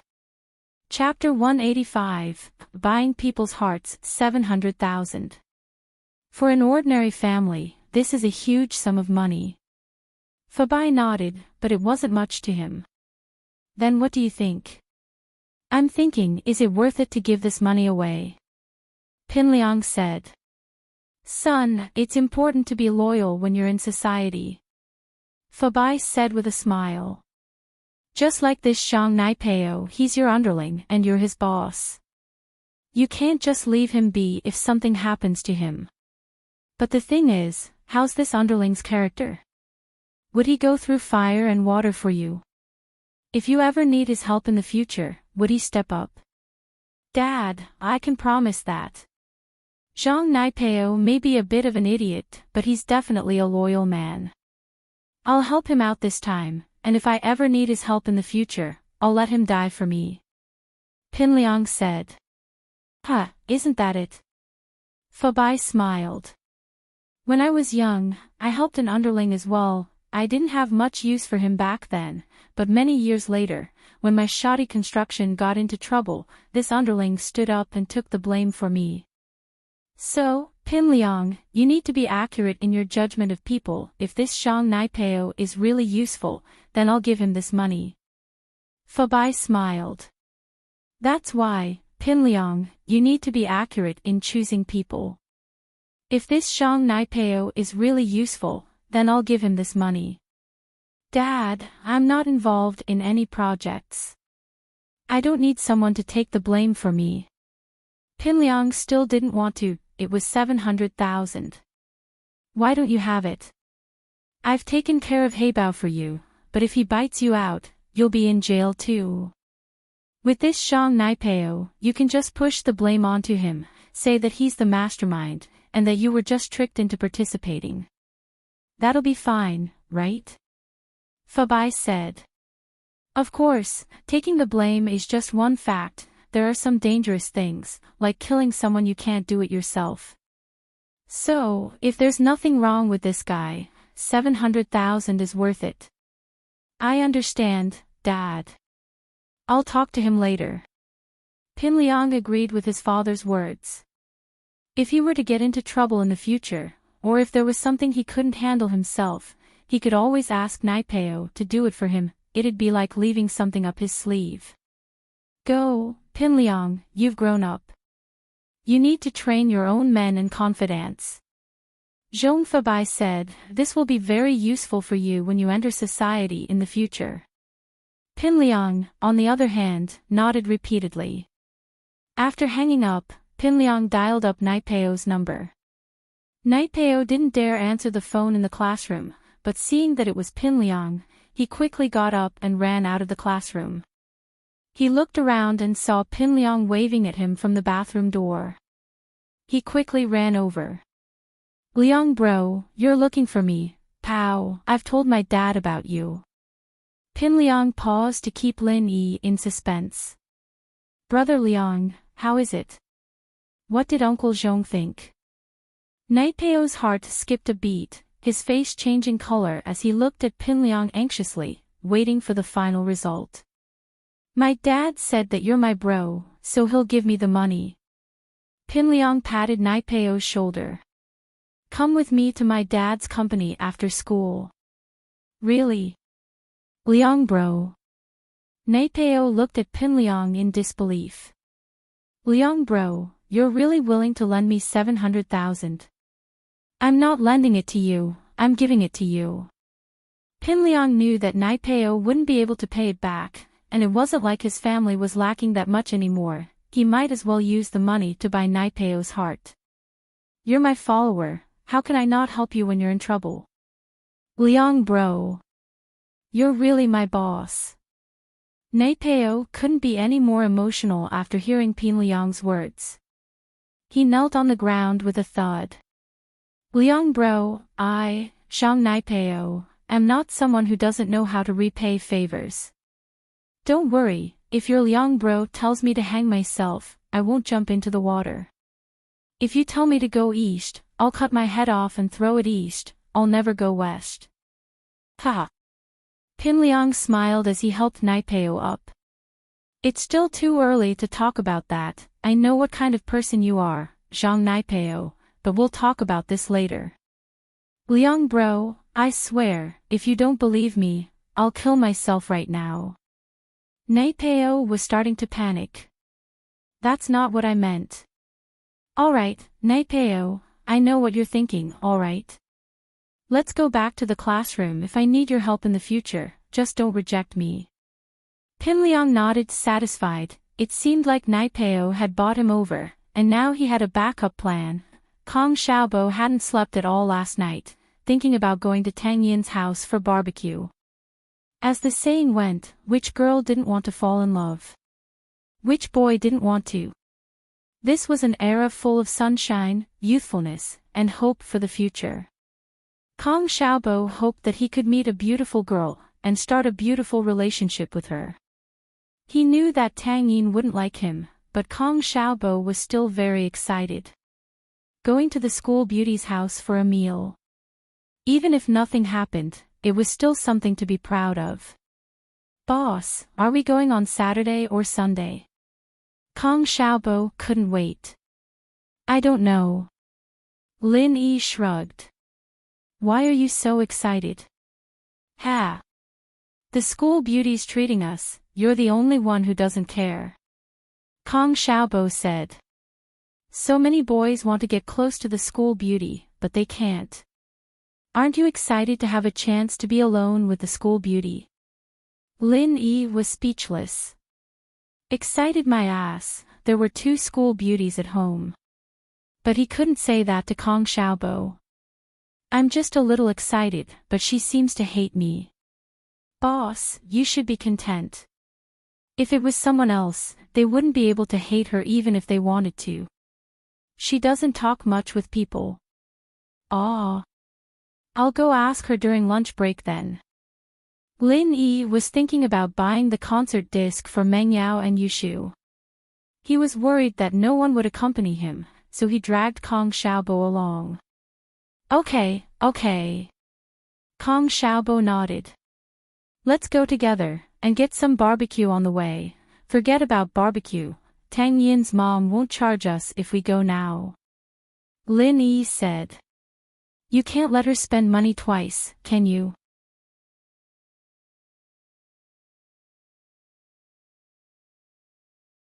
Chapter 186. The stand sold out, so are you eating at Tang Yin's house this weekend or at noon? One of the two. Lin Yi asked. Let's go this weekend then. Kong Xiaobo evidently didn't want to miss out on a good opportunity like this. There were exams almost every day in the 12th years, half of the morning class was spent on exams. Lin Yi had been on a mission back then, but he'd completely assimilated into life now. He'd assimilated into this school, this class. Most importantly, his age. Lin Yi felt like he'd gotten a lot younger in this time. He was starting to see things from the perspective of a person his age should be. He'd started to like chatting with his new friends, joking around with pretty girls. He'd fallen in love with this school, this class. He'd fallen in love with Tang Yin, this arrogant yet cute girl. How long would this last? Perhaps a few days, perhaps a few months. He'd go back to his old life, and all of this would no longer belong to him. He'd truly enjoyed the beauty of life, and Lin Yi was tired of his old life. There was no excitement to speak of other than the thrill of killing, and Lin Yi was numb to his enemies. It was time to talk to his old man. Perhaps this was the life he'd been looking forward to. Lin Yi and Kong Xiaobo left class at noon. There was a test in the last class, and the class ended a little later than the other classes. Most of the students had already left the school building. Meng Yao and Yushu went to the cafeteria as usual, eating at the small restaurant on the second floor. They didn't care how many people there were on the first floor. They didn't need to wait in line to order. Food Street was always bustling at noon. The 12th graders, on the other hand, didn't come here often due to their tight schedule. The 1st and 2nd graders, however, had already crowded the place. The food here wasn't exactly clean, nor was it particularly delicious, but it was much better and cheaper than the food in the cafeteria. Mrs. Tang's barbecue stand was unusually popular today, and there were many students crowding around it. That was how news in school spread like wild, good or bad. For example, Lin Yi's love letter to Tang Yin had spread like wildfire in the 12th grade before class even started. Mrs. Tang's barbecue stall was the same as well. The enticing aroma, coupled with the endless praises from the students who'd tasted it, had the entire crowd surrounding the stall. That was how things were in a lot of situations. The more people there were, the more they wanted to join the crowd. Mrs. Tang was excited, but at the same time, she was overwhelmed with work. It looked like the ingredients she had prepared today wouldn't even be enough for lunch. It looked like she had to make a trip home in the afternoon to prepare more. Still going. Lin Yi smiled bitterly as he looked at Xiaobo. There's a little too many people here, asking when he's going to her house this weekend in front of all these people. Isn't that just asking for trouble? Do you think Tang Yin can answer? Kong Xiaobo thought about it and agreed. Tang Yin was afraid of people saying that she had a relationship with Lin Yi. How could Tang Yin answer if he asked her when he was going to her Tang family dinner? If things got out of hand, the treat for the weekend might be cancelled. Then, should we wait? Kong Xiaobo asked hesitantly. Come with me to the bookstore and buy some stuff, Lin Yi nodded. We'll come back in a bit. Kong Xiaobo didn't know what Lin Yi wanted to buy, but he admired Lin Yi from the bottom of his heart. Whatever Lin Yi said, he agreed without hesitation. In the bookstore, Lin Yi bought a CD of Su Shihan's concert. Kong Xiaobo was surprised. Boss, you like Su Shihan too? Oh. Ha. Lin Yi didn't know how to answer the question. A little. Kong Xiaobo paused. A little. Why did he come all the way here to buy the original? I bought it for a friend. That was the only explanation he could come up with. Luckily, Kong Xiaobo didn't ask more and changed the topic to Su Shihan. Boss, I like Su Shihan too. I heard that she's a rare pure girl in the entertainment industry. Pure girl. Lin Yi curled his lips. How many pure girls were proven to be lustful? Superficial things like that couldn't be trusted. The two of them ate beef noodles downstairs in the bookstore before returning to school. When they arrived at the food street, they found out that Mrs. Tang's stall was gone. But the other stalls were still there. It didn't seem like the law enforcement came to chase them away. Plus, this food street was approved by the street administration. Under normal circumstances, no one would come and chase them away. Lin Yi was puzzled. Xiaobo, was it that place? Lin Yi pointed at the place where Mrs. Tang's stall was. Yeah, but where did it go? Boss, wait, I'll ask someone. Kong Xiaobo said and ran to a barbecue stall at the front of the food street. Uncle, can I ask, where did the Tang barbecue stall go? Wasn't it there just now? The owner of the barbecue stall had a look of hatred on his face. It's sold out. I'm closing. You can buy it from me. Then forget it. Your place doesn't taste good. Kong Xiaobo said and left. Fuck. The barbecue stall owner cursed. He was about to explode in anger. Today, almost all of the customers had been snatched away by Tang Ji Barbecue. His first barbecue stall on the food street had actually sold less than 2/3 of the usual. This made him very angry. He didn't care when Tang Barbecue wasn't that popular. But now he was jealous. He had been selling barbecue on the food street for years. He was one of the veterans here. Otherwise, he wouldn't have been able to get the front seat. Yet, he was beaten by a newcomer like Mrs. Tang. This made Zhang Biaoqiao furious. Seeing another student come to Tang Barbecue and say that his barbecue wasn't good, Zhang Biaoqiao's face darkened. It was only the first day. There were still many students who didn't know about it. How would he have any business in a few days? Zhang Biaoqiao felt that he had to do something. Before today, their barbecue was still the best seller on this street. But today, Mrs. Tang had gotten her hands on a new recipe that changed the situation in an instant.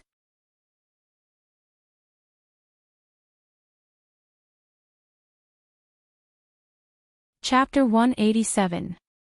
Chapter 187. Tang Yun's best friend Lin Yi wasn't in a rush to give the concert disc to Meng Yao when he got back to the classroom. They couldn't watch it now anyway, so he decided to wait until he got home. Yushu, however, sent him a text asking if he bought the disc. Lin Yi replied that he did.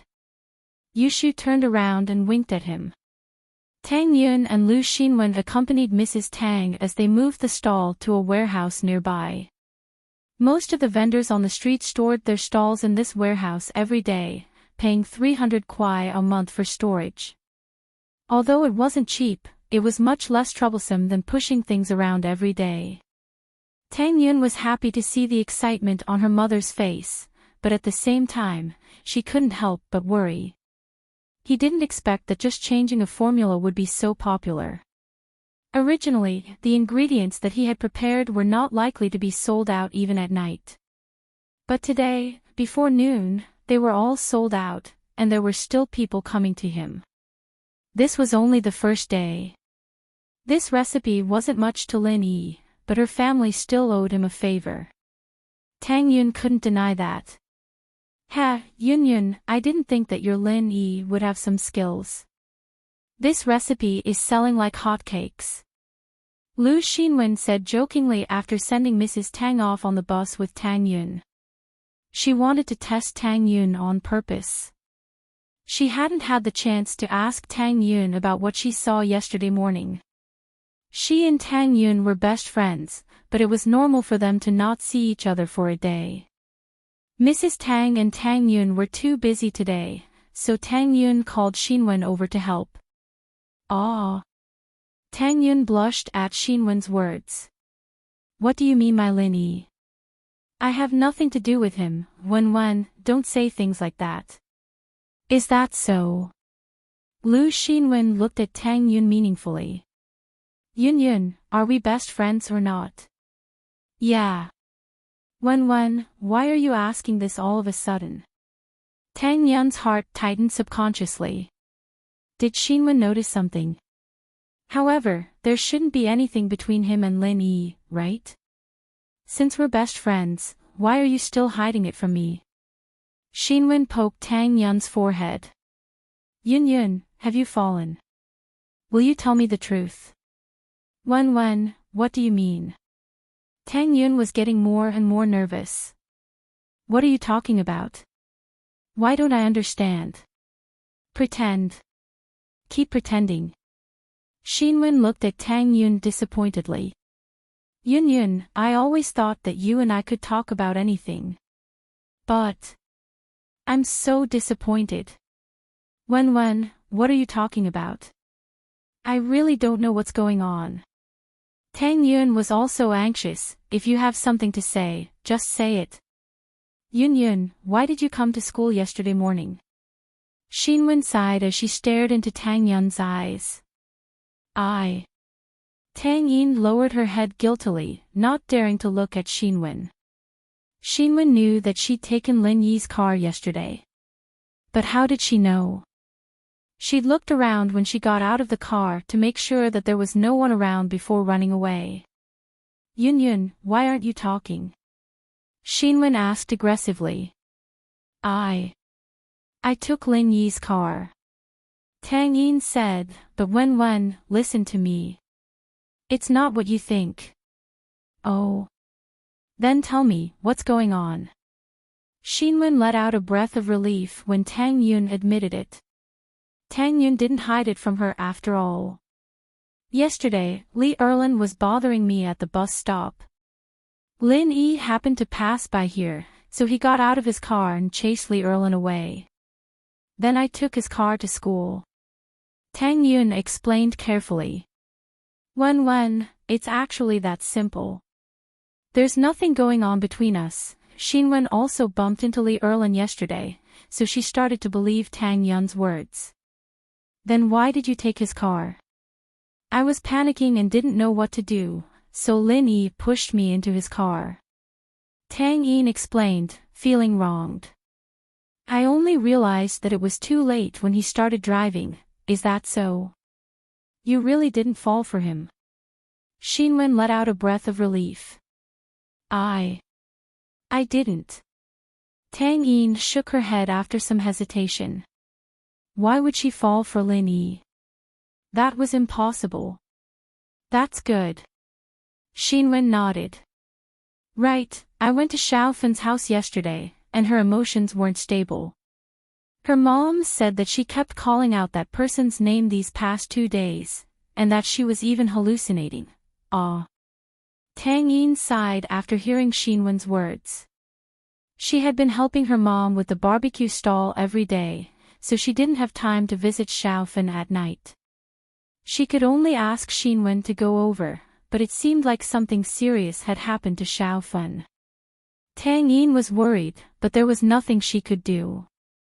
"I'll go over tonight. I suggest that Aunt Shui take Xiaofan to the psychiatry department at the hospital," Xinwen said. "But Aunt Shui's family situation is pretty much the same as ours, and she spent quite a lot of money on Xiaofan's medical bills. Where would she find the money to go to the psychiatry department? That person didn't come back to visit Xiaofan." Tang Yin was a little indignant that Xiaofan wouldn't have ended up like this if it wasn't for that person. Even if Xiaofan wasn't a virgin anymore, with her looks, it wouldn't be hard for her to find a better boyfriend. No, hoping that that bastard Kong Mingming would come back to visit Xiaofan. Unless the sun rises from the west. Lu Xinwen sneered, "If it wasn't for Xiaofan stopping me, I would have castrated that bastard Kong Xiaoming." Tang Yin blushed. Her best friend's words were really powerful. She didn't know what to say. Tang Yin was too embarrassed to say something like that. "Forget it, let's not talk about this anymore. Let's go back and study." Xinwen threw away the unhappiness in her mind and walked back to school with Tang Yin. He had to go with Kong Xiaobo to ask Tang Yin about going to her house during the weekend, so Lin Yi couldn't go back with Meng Yao and Yushu. He sent them a text to tell them that he had something to do with Kong Xiaobo after school. Meng Yao didn't mind and replied with a "got it" before leaving with Yushu. Lin Yi, on the other hand, was slowly packing his things. He only quickened his movements after Meng Yao and Yushu left.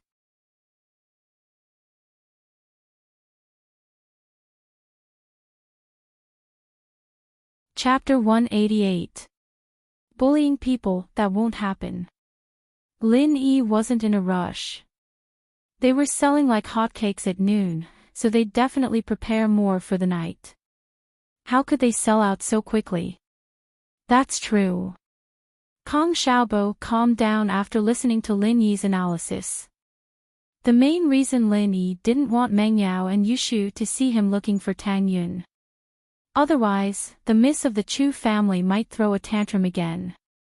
Lin Yi's attitude was that it was better to avoid unnecessary trouble until the two of them left. Lin Yi glanced at the corner of the street not too far away after leaving the school gates. He only calmed down when he didn't see Faubert's Bentley, and walked towards the food street with Kong Xiaobo. Boss, it can't be that popular, right? Why are there so many people? Kong Xiaobo pointed at the food street, surprised. Even the people from the other stalls are buying Tang Yin's barbecue. Lin Yi frowned. There were a lot of stalls surrounding Tang Yin's barbecue stall. Lin Yi, naturally, wouldn't believe that they were buying Tang Yin's barbecue. Tang Yin might be in trouble, let's go check it out. Lin Yi said as he quickened his steps. As expected, a man's loud voice could be heard as they got closer. "I say, boss lady, isn't that a little too much? We're all from the same street, and you're stealing our business like that." The speaker was naturally Zhang Biaojin. He'd been pissed off that Tang Yin's barbecue was more popular than his own, and he wasn't willing to lose his business just like that. He'd contacted a couple of other barbecue vendors, planning to give Mrs. Tang a hard time at night. As far as Zhang Biaojin, Mrs. Tang was no different from a widowed mother, a bedridden man was no different from a cripple. Her family was easy to bully. If he threatened her, she would definitely give in. "Big bro, let's talk this out. It's not like we're trying to steal your business." Mrs. Tang was a little scared when she saw so many people helping Zhang Biaoqiao. None of the onlooking vendors said they were supporting Zhang Biaoqiao, but none of them spoke up for her either. "You didn't steal my business. If you set up a stall here at noon, all the students will go to your stall to buy things. Who are we going to sell to?" Another old woman from the barbecue stall spoke up. "You call this not stealing business? Are you waiting for us to starve to death before you consider that you didn't steal our business? That's right. You sold more than all of us combined. Are you going to let us live? Another thin and tall man also began to speak. This. Mrs. Tang didn't expect that she would offend so many people while her business was doing well. She didn't know what to do. My mother is doing business properly. How is this stealing your business? Tang Yin was a little pissed off as she stood up for her mother. Our food tastes good, and the customers are willing to buy from us. How is that our fault? If you want your business to be good, then you can improve the recipe. Well said, little girl. Zhang Biaoqiao laughed. We want to improve the recipe as well. Since you've said it, then I won't hold back. Hand over the recipe, and we'll all learn from it. Then we'll call it even. The recipe belongs to us. Why should we give it to you? Tang Yin wasn't expecting Zhang Biaoqiao to be this unreasonable. What advantage would they have if they gave him the recipe? Why should we? Because you stole our business. We want the recipe, and that's what the people want. Isn't that right, brothers and sisters? Zhang Biaoqiao said to the people beside him. Yeah. Why don't you give us the recipe? We can all earn money together. It's not good to keep everything to yourself. The old barbecue woman agreed. It's fine if you don't give us the recipe. You can change it back tomorrow, and we'll be the same. The tall and skinny man said darkly. What if we don't give you the recipe, and we don't change it? Tang Yin was on the verge of crying. What kind of bully was this? A bunch of people bullying her and her mother. Was there no law? Don't give it. You won't change it. Zhang Biaoqiao laughed coldly. That's not up to you. I don't think you can come to this food street tomorrow. Tang Yin's eyes were red. She was on the verge of tearing up. How could they bully her like that? Business was good, so they couldn't come here. Yin. Mrs. Tang was afraid that Tang Yin would do something irrational. She hugged Tang Yin and pointed at Zhang Biaoqiao with a trembling finger. You. Are you bullying us because we don't have a man? What's so great about bullying us? They wouldn't be this arrogant if their lover wasn't bedridden, right? Don't say it like that. This is what the people want, Zhang Biaoqiao said. He was bullying Tang Yin because she didn't have a man in her family. He knew about Tang Yin's family a long time ago. Otherwise, he wouldn't be so arrogant today. Mrs. Tang hugged Tang Yin, shaking with anger. Why was it so hard to do business? Bullying them because they saw that their family was making money. Wasn't this too much? Tang Yin was annoyed that she wasn't a boy. Even if she was, they wouldn't be so reckless, would they? Tang Yin looked at the crowd of people standing around, not bothering to meddle in their business. Tang Yin felt despair. Her family had just gotten better, and they had new hope. Was it going back to how it used to be? Xiang my ass. Lin Yi pushed through the crowd and rushed in. Wasn't this Zhang Biaoqiao a bit too much? Bullying Tang Yin and her mother. What was he thinking? Didn't he know that he was protecting the mother and daughter? The peddler that Lin Yi pushed away was about to yell at him, but quickly shut his mouth when he saw Lin Yi's face. This was the new young thug from First Middle. Even someone as powerful as Heartwarming couldn't make a sound after getting slapped in the face by him. Who would want to mess with him? Lin Yi grabbed Zhang Biaoqiao by the collar and lifted him up. You're the leader, aren't you? Who the fuck? Zhang Biaoqiao wanted to yell at the person who grabbed his clothes, but shivered when he saw Lin Yi's face. He had quite an impression of Lin Yi.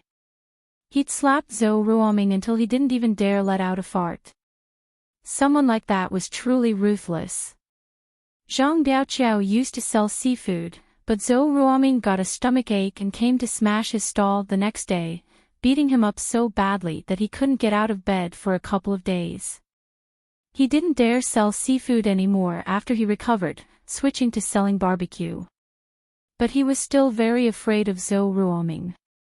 It wasn't a secret that Heartwarming had a big brother who was the head of the gangsters in the north of the city. Zhang Biaoqiao didn't dare do anything after finding out. It was just a game for him to beat him up.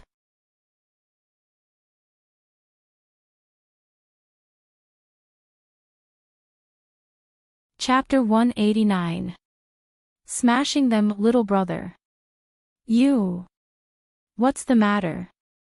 Zhang Biaoqiao stuttered. He was no longer as domineering as before, and his expression was a little ugly. The barbecue woman and the tall skinny man obviously knew who Lin Yi was, the one who'd slapped Heartwarming in the face last week at the food street. Who didn't know him? Who didn't know of such an all-powerful character? And that follower of his. Biaoqiao's eyes narrowed as he looked at Kong Xiaobo, remembering the student he'd talked to at lunch. Wasn't that Kong Xiaobo? He was Lin Yi's follower. Then they and Tang barbecue. Biaoqiao suddenly remembered a tragic reality. The reason why Lin Yi had slapped Heartwarming last time was all because of Tang Yin. And who was Tang Yin? She was the daughter of the owner of Tang Barbecue. Was Lin Yi here to stand up for them this time? Biaoqiao froze at the thought of that possibility, his face draining of blood. How could he have overlooked something so important? He thought that Tang Barbecue didn't have a man anymore, and that he could bully them all he wanted, but the man from their house was a fierce one. You want the recipe, right? Lin Yi felt pity for these small merchants who worked so hard to earn money every day, but that wasn't a reason for them to bully people. Tang Yin's mother earned her money with her own hands, without stealing or robbing. These people, on the other hand, were making trouble for Mrs. Tang when they saw her making money, demanding the recipe from her. It was a behavior that infuriated Lin Yi. Ah. No. I don't want it. I'm just joking. Biaoqiao didn't dare ask for it anymore. As far as he was concerned, rich young masters like these would be beating him up for nothing, let alone Heartwarming, who had a gangster brother. How could he be more powerful than Heartwarming? I gave you the recipe. If you want it, I can give you one. Lin Yi let go of Zhang Biaoqiao. Zhang Biaoqiao lost his balance and fell to the ground. No, I really don't want to. If Zhang Biaoqiao was still thinking about the formula, his brain would be punctured. No, what are you doing? Are you guys just watching the show? Lin Yi smiled coldly as he glanced at the vendors who had been watching the show. Towards these people, Lin Yi didn't have too much resentment. Zhang Biaoqiang was the old man here, and they couldn't possibly not support Zhang Biaoqiang and speak up for Tang Yin's family. So Lin Yi didn't think about looking for trouble with them, but today was enough to scare them. Otherwise, they would think that Tang Yin's family had no one and could bully them as they pleased. These peddlers were frightened by Lin Yi's gaze. They quickly dispersed and went about their own business. This was not a good show. If they didn't handle it well, they would invite trouble for themselves. You too, don't leave. Lin Yi pointed at the old barbecue woman and the skinny man who were about to leave with the crowd. No. It's not our fault, it's Zhang Biaoqiao's idea.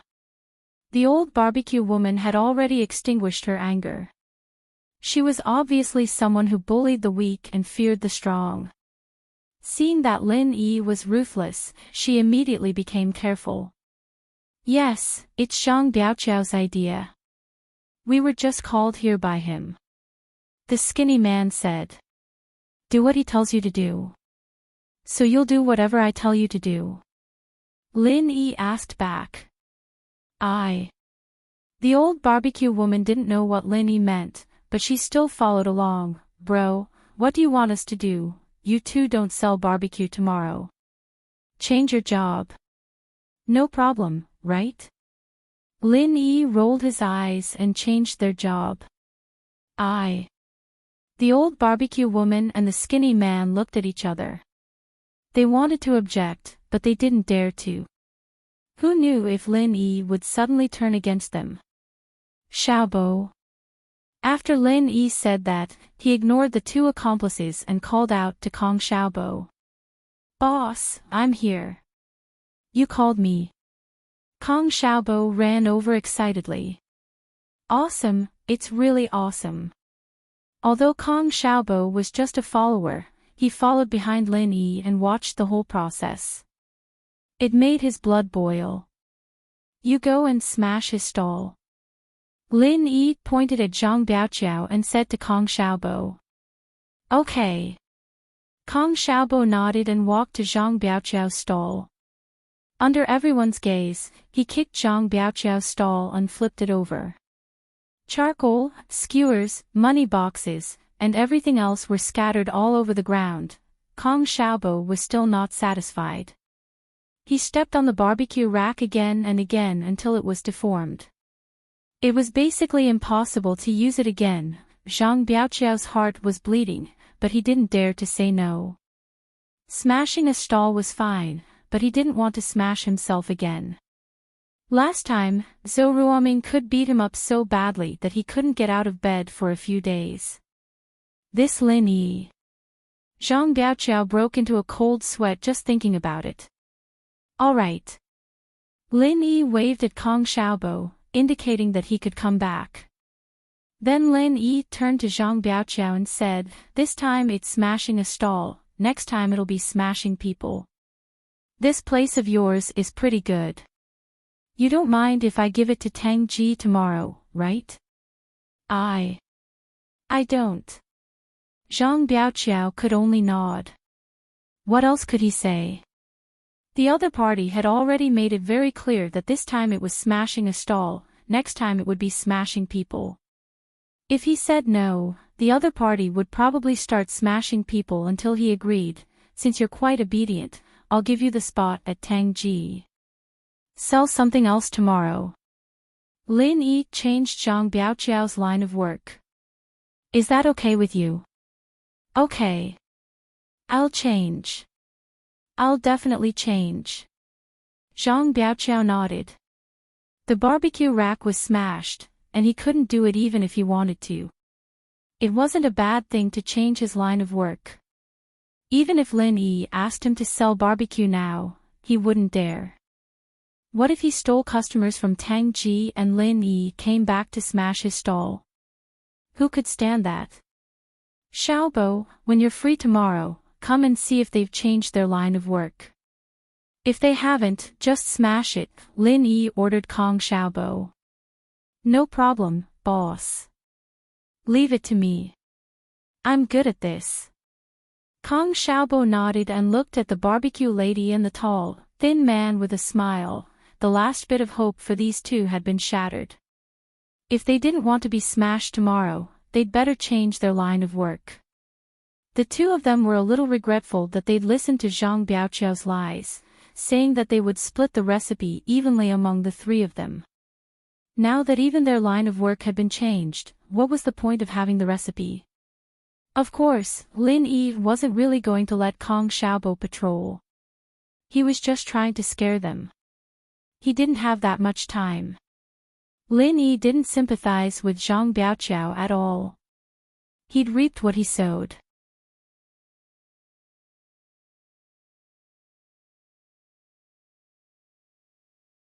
Chapter 190. The mind of a girl with Lin Yi's skills, bullying these vendors was a bit of an overreaction. But Biaogan had crossed Lin Yi's bottom line. Lin Yi wasn't too sure about Tang Yin's family situation, but they definitely weren't rich. Tang Yin's father wasn't here, however, and that gave Lin Yi a few guesses. Biaogan was obviously bullying people. If that was the case, then Lin Yi had no choice but to bully him a little, to let him know that bullying the weak wasn't as easy as it seemed. What are you still sitting here for? Waiting for me to treat you to dinner? Lin Yi asked, looking at Biaogan on the ground. Biaogan squeezed out a smile as he climbed up from the ground.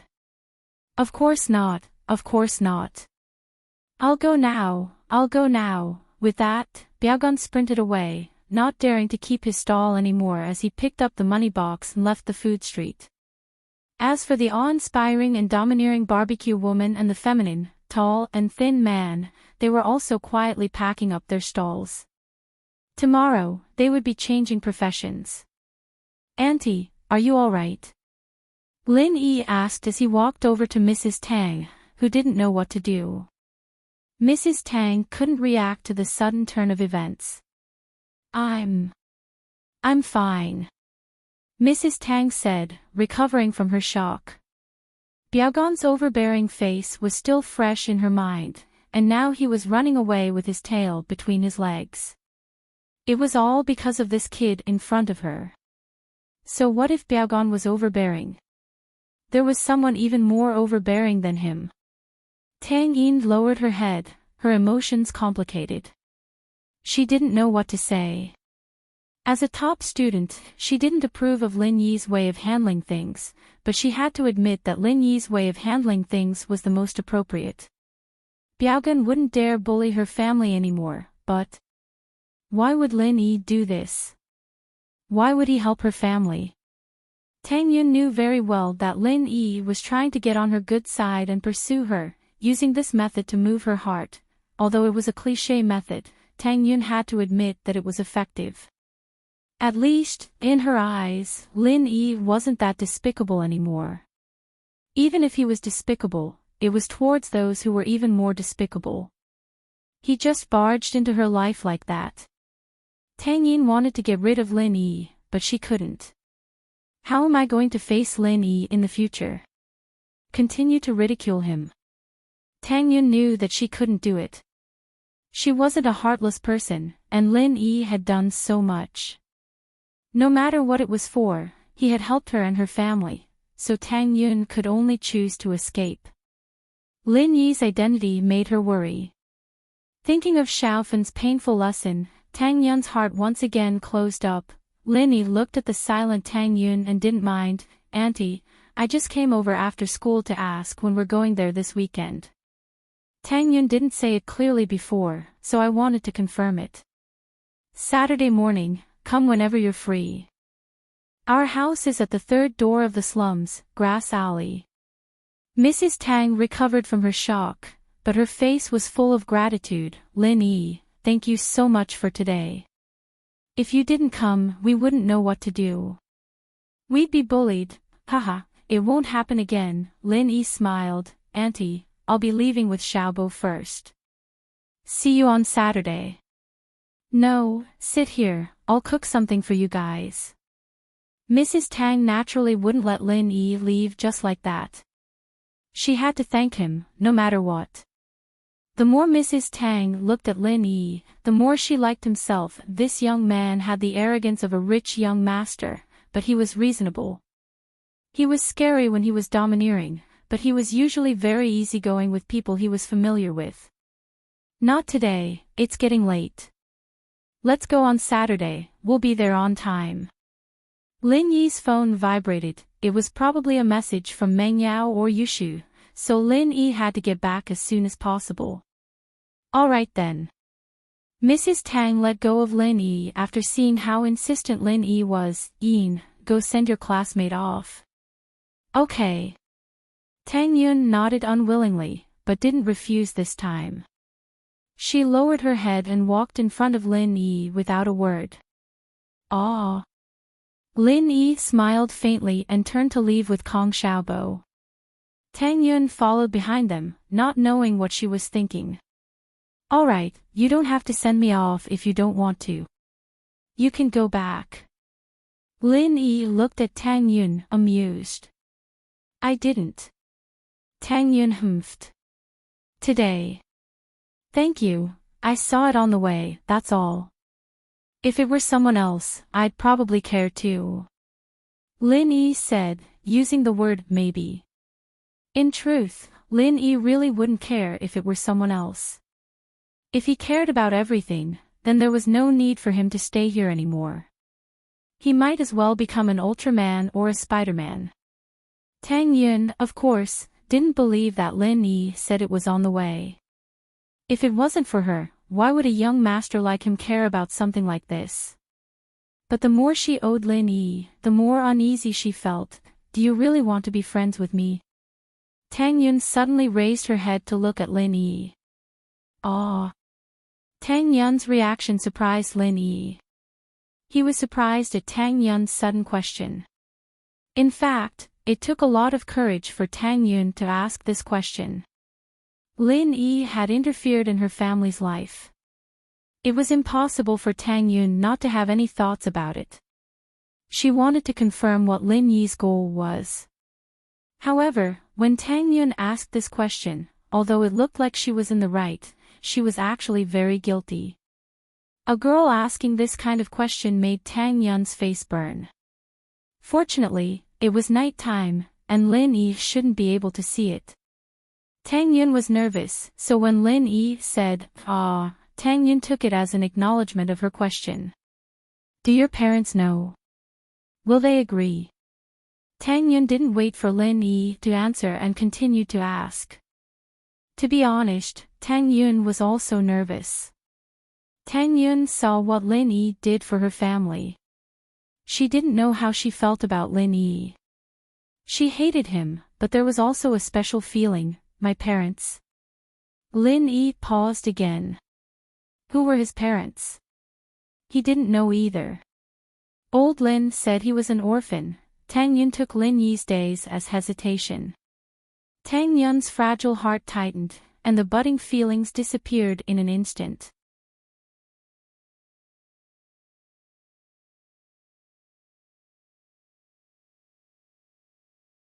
Chapter 191. More positive, Tang Yin turned around and ran back to her mother, disappearing into the night in the blink of an eye. Lin Yi came back to his senses and looked at Lin Yi, who was already far away. He sighed softly. Did he fall in love with this girl? Lin Yi didn't know if he'd matured, or if he'd become impulsive. He wouldn't have thought like this if it were a year ago. Had the comfort of his life changed him? It seemed like he'd have to talk to old man Lin about it. Boss, what's wrong with you? Kong Xiaobo, who'd been standing on the sidelines, couldn't hold it in anymore. What are you spacing out for? Tang Yin asked you if you wanted to be friends with her, and you just spaced out. Kong Xiaobo had a look of exasperation on his face, a typical eunuch panicking even though the emperor wasn't panicking. She just wanted to confirm my feelings, nothing else. Lin Yi shook his head. Let's go, stop looking. Boss, I really don't know what to say. It was such a good opportunity, and you didn't take it. Kong Xiaobo said as he lowered his head, as if it was his own business. There'll be more opportunities. Lin Yi said as he patted the back of Kong Xiaobo's head. Let's go, I need to get back. He looked at the text on his phone as he got in the cab. It was indeed from Meng Yao, asking him when he was coming home. It seemed that the miss wasn't as cold as she looked on the surface. After spending some time with her, Lin Yi had gotten a good grasp of Meng Yao's personality. She was cold on the outside, but warm on the inside. She had a bit of a temper, but she didn't really see herself as a follower or a servant. It was also the main reason why Lin Yi had accepted the job. Who knew how many people would fight for the chance to serve two misses? Lin Yi, naturally, knew that. He replied to Meng Yao, telling her that he'd be home soon. Lin Yi smiled bitterly as he shook his head after a while. She still had the demeanor of a miss, after all. Lin Yi paid the taxi fare and returned to the villa. Faubert had already given him the keys, so Lin Yi didn't need Meng Yao to open the door for him. There was no one in the living room, evidently Meng Yao and Yushu had gone upstairs. General Wei Wu was crouching lazily at the foot of the stairs, lowering his head to continue his nap when he saw Lin Yi. Lin Yi put his bag down and walked to the dining room. Li Fu was already there with food, evidently indicating that Yushu and Mengyao had already eaten. Ah! Lin Yi couldn't help but chuckle as he looked at the dishes on the table. The two misses had taken out some of the dishes today, and even then, they didn't finish the food since they weren't big eaters. The food in the sealed box, on the other hand, hadn't been touched at all. It was probably for Lin Yi. He didn't know which miss it was, but his treatment had improved. Yushu. He wasn't too bad with her, but this girl. Lin Yi shook his head. It was already good enough that she didn't put the food that Mengyao had eaten back into the box, pretending that it hadn't been touched at all. It had to be Mengyao. The miss wasn't too bad to him, after all. Lin Yi thought as he scooped a bowl of rice and started wolfing it down. After dinner, Lin Yi cleaned the box and put the concert disc he bought in the afternoon on the coffee table before returning to his room. Lin Yi was about to give the old man a call to talk about the situation here. After closing the door, Lin Yi dialed old Lin's number. Under normal circumstances, Lin Yi wouldn't contact old Lin when he was on a mission, and he'd only let him know that he was safe when the mission was over. The phone rang a few times before old Lin's vulgar voice came through. "Hello. Old man, it's Yi." Lin Yi said after a moment of silence. "Oh. It's Yi. How's the mission going?" Old Lin was evidently drinking, and Lin Yi could even hear the sound of him eating peanuts. Lin Yi didn't know what to say at the mention of the mission. "I say, old man, what kind of mission did you give me? I'm just following the miss around like a follower every day. Are you trying to make me a high-class servant? You'll know what the mission is after some time." Old Lin said, evidently not wanting to waste his breath on this topic. After some time. How long? That was Lin Yi's main concern, and it was also a prelude to what he was going to say next. As long as you want. There's no time limit. It all depends on how fast you finish it. Old Lin said nonchalantly. As long as I want. Really? Lin Yi hesitated for a moment before speaking his mind. Old man, I kind of want to stay here. Oh. You want to stay there already? That's great. Old Lin was a little excited at Lin Yi's words. That means your mission is progressing well. It's a good start. What do you mean? Lin Yi was a little confused. What did this have to do with the progress of the mission? It's nothing. If you think it's good, then don't come back. I'll settle down there in a few years. You can build a foundation there first, have a few kids, and I'll be a grandfather. Old Lin seemed to approve of Lin Yi staying in Songshan, even more so than Lin Yi himself. Ah. Lin Yi thought he'd have to spend a lot of effort to convince old Lin to let him start a peaceful life. But he didn't even get to say anything, and old Lin was telling him to have kids already. What was the meaning of this? Was he planning to retire? I say, old man. What about the missions in the future? Lin Yi was a little suspicious. Was this the same stingy old man he knew? Giving him dangerous missions just to earn some money, missions.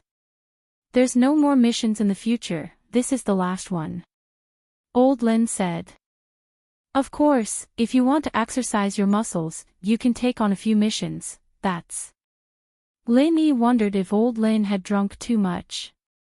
At first, Lin Yi was very hesitant on how to tell the old man about it. After all, he didn't belong to this kind of life before, but the old man was already telling him to have kids before he even said anything. Lin Yi was a little sweaty, but one of his worries had been resolved just like that. He'd go hit on Tang Yun tomorrow. He didn't have to worry about anything anymore. If it weren't for the fact that he couldn't touch the two misses of his family, Lin Yi wouldn't have gone so far. Is there anything else?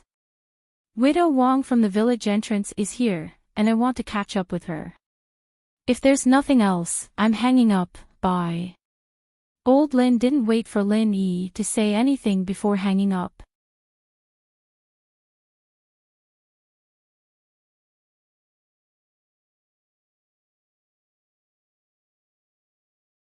Chapter 192. Chapter 192, Dilapidated Slums. Lin Yi drove Yushu's yellow beetle to Kong Xiaobo after making sure that Meng Yao and Yushu weren't going out. Faubert had already gotten the driver's license, and he'd given it to Lin Yi the day before. Lin Yi wasn't afraid of getting mugged by the police now. The two misses were watching the Blu-ray of Su Shihan's concert, the one Lin Yi had bought from the bookstore. They wouldn't be going out for a walk. Lin Yi gave Kong Xiaobo a call before leaving the house.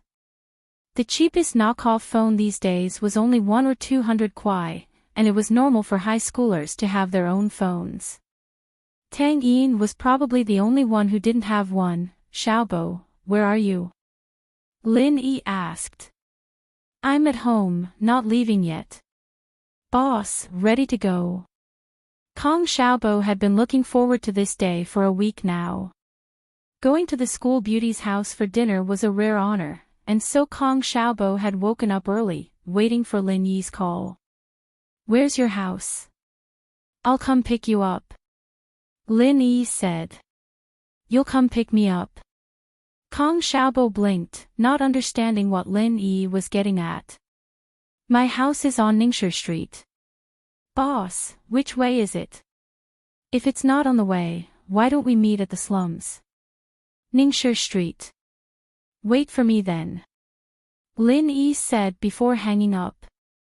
Yushu's car had a GPS system installed, and Lin Yi keyed in Ningshi Street and started driving. Ningshi Street was actually on Lin Yi's way to school every day, and it was pretty easy to find. It didn't take long before Lin Yi parked the car near the bus stop. Lin Yi called Kong Xiaobo and told him that he was waiting for him at the station. Not long after, Lin Yi saw Kong Xiaobo, who was dressed very handsomely, running to the station platform. He looked around as he ran, obviously looking for Lin Yi. "Xiaobo, here." Lin Yi opened the front passenger door and waved at Kong Xiaobo. Boss?" Kong Xiaobo looked at Lin Yi and his car in surprise. He quickly ran over and asked, "Is this your car?" Hee. Lin Yi laughed. He didn't confirm or deny it. For this kind of thing, it would be difficult to explain too much. It was better not to explain at all. Sure enough, Kong Xiaobo thought that Lin Yi had acquiesced. He got in the car and said, "Boss, I didn't expect your family to be so well off. I thought you came from a poor village." "It's not too bad."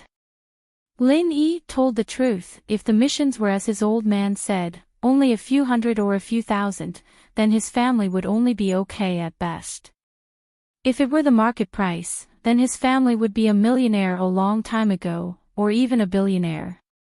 Of course, Lin Yi didn't want to be too calculative with his old man. If the old man was a miser, then so be it.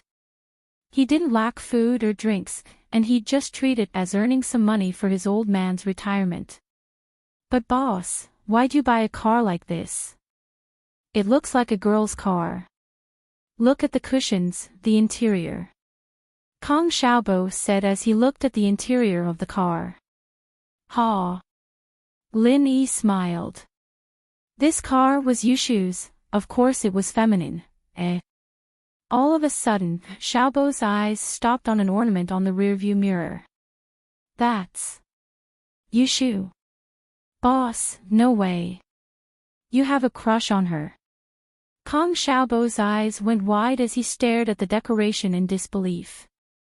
It was a small photo frame, and it was Yushu in it. Lin Yi didn't notice it before, but now that Kong Xiaobo mentioned it, he looked at the decoration. He was speechless. "This decoration. It's the owner's, boss, I know."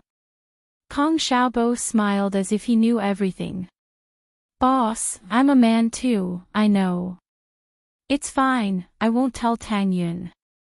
Lin Yi took it off and tossed it into the drawer on the passenger seat. "Yeah, hurry up and hide it. It'll be bad if Tang Yun sees it." Xiaobo nodded in agreement. Lin Yi sweated and almost crashed the car. Slums referred to the single-story houses in the built-up areas of the city. The houses were old, the quality was poor, the average floor space was small, the infrastructure wasn't complete, the transportation was inconvenient, the security and fire hazard were high, and the environment was dirty, messy, and bad. Many developing cities had such shantytowns. Of course, not all of the shantytowns were bungalows. There were also some buildings, but these buildings were three-story red brick houses. They were not much better than bungalows. There were no gas pipes, no network engineering, and so on. Some didn't even have a kitchen vent. Lin Yi's old house was mostly this kind of dilapidated house, so he didn't think much of it. Kang Xiaobo, on the other hand, had only passed by the slums before and had never seen it. He was completely shocked when he saw it today. He didn't expect Tang Yun to live in such a terrible environment. Dirty coal piles, firewood piles, smelly garbage, and smelly drains. It was a horrible environment. And in this horrible environment, Tang Yun, the commoner beauty of first middle school, was born. Boss, this environment. Kang Xiaobo couldn't help but close the window. He couldn't stand the smell. The place I used to live was pretty much like this. Lin Yi said with a smile, not thinking much of it at all. There was one more thing he didn't say, it was the battlefield, much worse than this. He could hide in the gutters and swamps for days. Lin Yi found grass alley and turned the car in. But after turning in, it was difficult to drive in. Every door was full of junk. Lin Yi had no choice but to park the car at the entrance of the alleyway. The residents in the alleyway looked at the brightly colored, obviously expensive car, a little surprised. Under normal circumstances, there were very few cars coming to Shantytown. In addition to taxis, there were almost no residents here who could afford a car. Since they could afford a car, they did not live here. They had already bought a house in a better place. Lin Yi and Kang Xiaobo got out of the car, locked the car, and followed the number on the door to Tang Yun's house. The third door should be here. Lin Yi looked at the dilapidated door and sighed slightly. He guessed that Tang Yun's family's condition was poor, but in this slums, Tang Yun's family's condition should be below average. Tang Yun's yard was obviously a lot more dilapidated than the others, and it probably hadn't been repaired in a long time. He didn't know if it was because of the lack of time, or because of the lack of money, but Lin Yi felt a little sad looking at it.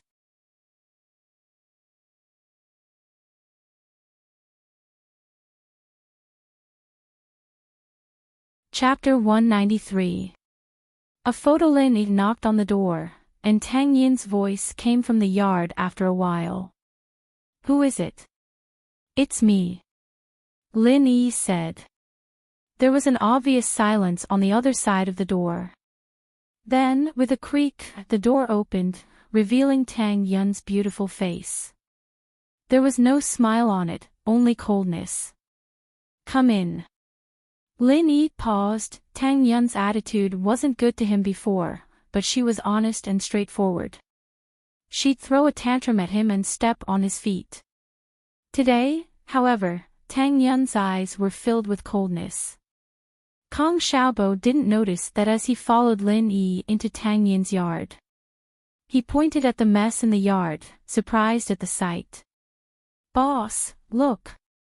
Where's the cherry tree?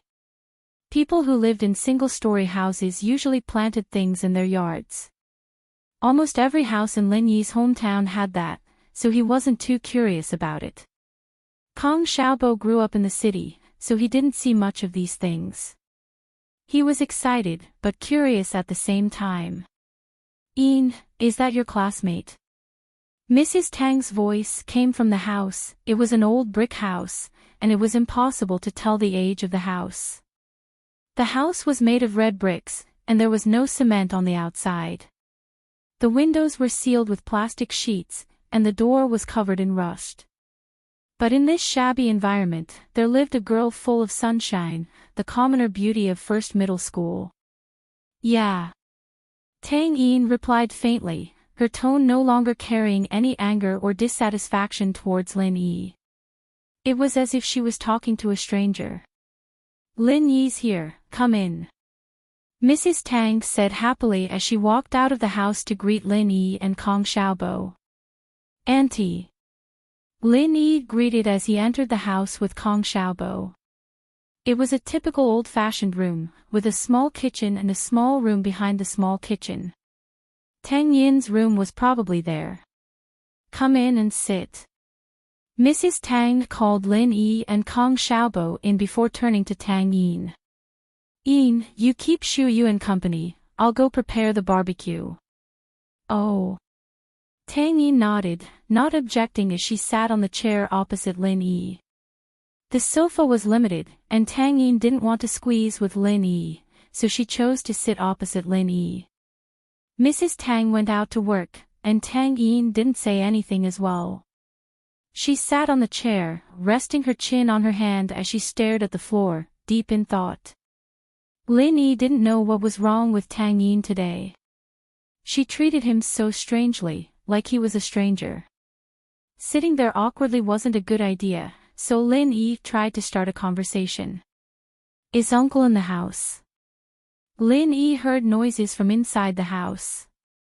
The door was closed, but with Lin Yi's hearing, it didn't escape his ears. My dad's injured at work, he can't get up from the bed, Tang Yin explained. Injured at work? Is it serious? Lin Yi was startled. He'd imagined all sorts of situations for Tang Yin's family, but he didn't expect Tang Yin's father to be injured and bedridden. He's saving money for surgery later this year. If the surgery is successful, he'll be able to recover, Tang Yin said faintly, as if she was talking to a stranger. Injured at work? Then why didn't the company pay? Kong Xiaobo interrupted. What can we do if the factory owner doesn't want to pay? Tang Yin seemed to have accepted her fate. She was helpless against the factory owner who didn't want to pay. She wasn't angry anymore. I'll go see Uncle Tang. Lin Yi stood up and wanted to go inside, but Tang Yin stopped him. My dad is resting, don't go. Tang Yin didn't let Lin Yi in. She didn't want to have anything to do with Lin Yi anymore, so naturally, she didn't want him to go inside the house. If she owed Lin Yi another favor, how could she pay it back? Tang Yin wasn't ignorant of the ways of the world. On the contrary, her father's incident made her and her mother suffer the coldness of the world, and they had a deeper understanding of it. Why would Lin Yi help her family? In her family, other than herself, what else could be valued by Lin Yi? In the end, when they couldn't pay back the favor they owed him, they could only pay it back with their bodies. Lin Yi only wanted to see how Mr. Tang's injury was, whether there was a better way to treat it without surgery, but since Tang Yin was against it, Lin Yi wasn't in a hurry. Kong Xiaobo didn't want to be a third wheel. He walked to the side while Lin Yi and Tang Yin were talking. He looked around the room, and his eyes suddenly fell on a photo in the bookshelf. There were 3 girls in the photo. One was Tang Yin, and the other was Tang Yin's best friend, Lu Xinwen. Kong Xiaobo had some impression of her, but there was another girl that made Kong Xiaobo's eyes light up. Of the 3 girls in the photo, Tang Yin was undoubtedly the prettiest and the most outstanding one, but the other girl was only a little bit weaker than her.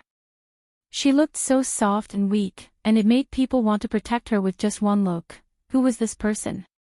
Kong Xiaobo's heart started to move again. As for Tang Yin, Kong Xiaobo had completely given up. As long as Lin Yi could catch up with him, he would be satisfied, but this girl, this photo? Kong Xiaobo couldn't help but ask. Tang Yin turned her head towards Kong Xiaobo's voice and saw the photo in the bookshelf, 2 of my best friends. I know this Lu Xinwen, she's also from our school, but this. Kong Xiaobo hesitated. Although it was rude to ask directly, he didn't want to give up. Her name is Lan Fun, she's a good friend I grew up with. Tang Yin clearly didn't want to talk about this anymore. She only briefly introduced Lan Fun and didn't say anything else. Kong Xiaobo replied with an "oh" and silently remembered the name. Lan Fun, it sounded pretty good. He just didn't know where he was studying now. She definitely wasn't from first school. If she was, there was no way he wouldn't know her. Although Lan Fun wasn't one of the 3 school beauties, she was definitely a popular girl in the school. She could be ranked in the top 10 of the girls in first school. Kong Xiaobo wanted to ask about Lan Fun's current situation, but Tang Yin didn't seem to want to talk about it.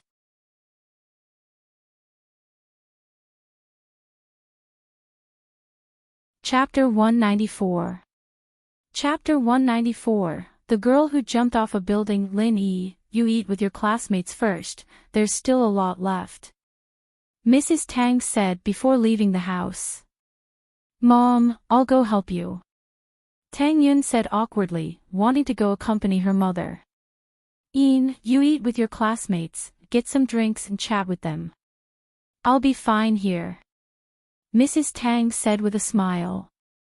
I'm not busy here, there's so many customers at the food street, I can handle it all by myself. Oh. Tang Yun pouted unhappily. Eat with them. Drink with them and chat with them. Wouldn't I be the 3rd escort then? Kong Xiaobo had been looking forward to the barbecue, but his mind was elsewhere. His eyes kept glancing at the photo on the bookshelf as he thought about the girl named Lan Fun.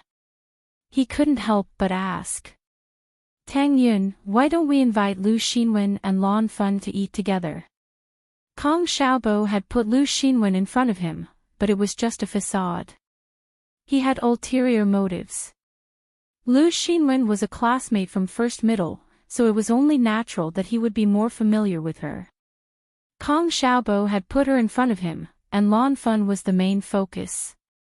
Xiaobo felt his blood rush to his head the moment he saw Lan Fun. He knew that he wasn't good enough for Tang Yin, and he didn't fantasize about it, but Lan Fun.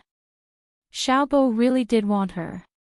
Tang Yin frowned, not knowing why Kong Xiaobo was so interested in the girl in the photo. I'll treat them to dinner alone. You can eat if you want, or sit if you don't. Kong Xiaobo couldn't help but laugh dryly. Of course, I'll eat. It smells so good. Lin Yi could roughly guess what Kong Xiaobo was thinking. Lin Yi had seen Lan Fun in the photo from the corner of his eyes. She was a beauty, but not as pretty as Tang Yun, but she was still outstanding. No wonder Kong Xiaobo was tempted. Lin Yi looked at the barbecue on the table. He had to admit that Mrs. Tang's control of the heat was pretty good. Coupled with his own ingredients, it was hard for the business to not be booming. She was just about to pick one up to try when the door was pushed open. A girl barged in and yelled, Tang Yin, bad news. Fun wants to jump off the building. Come and help me persuade her. It was Tang Yun's best friend, Lu Xinwen. She didn't notice that Lin Yi and Kong Xiaobo were in the room when she came in, but when she finished talking, she realized that there were 2 other people in the room. Especially when she saw Lin Yi, her expression turned ugly. 2 days ago, she had just told Tang Yun about Lin Yi, and Tang Yun swore that she had nothing to do with Lin Yi, but in the blink of an eye, Lin Yi appeared in Tang Yun's house. Lu Xinwen sighed. What a silly girl who was blinded by love. She couldn't believe Tang Yun's explanation of sitting in Lin Yi's car. What? Fun wants to jump off the building. Where? Tang Yun's heart skipped a beat after hearing Lu Xinwen's words. She stood up and was about to rush outside. In the alley, in front of their house, Lu Xinwen said hurriedly, let's go and persuade her. At this time, Mrs. Tang also rushed in. She was in the middle of barbecuing when she saw Lu Xinwen rushing into her house. She said a few words to her, but Lu Xinwen didn't hear her. Mrs. Tang naturally followed her in to see what was going on. At the door, she heard the shocking news from Lu Xinwen. Lan Fun was Tang Yun's childhood friend, and they had a very good relationship. It was only after that incident that they met. It should have been over after such a long time, but she suddenly heard that Lan Fun wanted to jump off the building. What should she do? Mom, I'll go with Wenwen. Tang Yun didn't say anything else as she pulled Lu Xinwen and ran outside. Hey, be careful. Mrs. Tang hurriedly reminded her. Auntie, what's wrong? Lin Yi didn't understand. He only knew that someone wanted to jump off the building.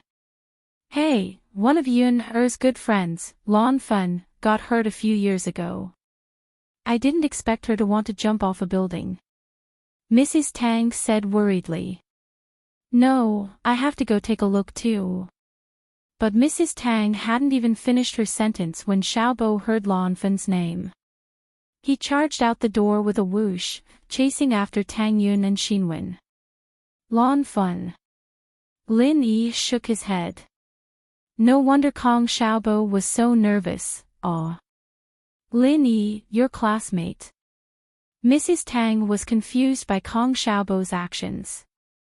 Lin Yi, of course, knew why Kong Xiaobo was acting like this. Auntie, let's go, we'll go as well. There were already a lot of people in front of the building, and it was quite rowdy. Tang Yun and Xinwen, on the other hand, stood outside the crowd, not knowing what to do. Xiaobo ran over as well, and when he raised his head, he froze.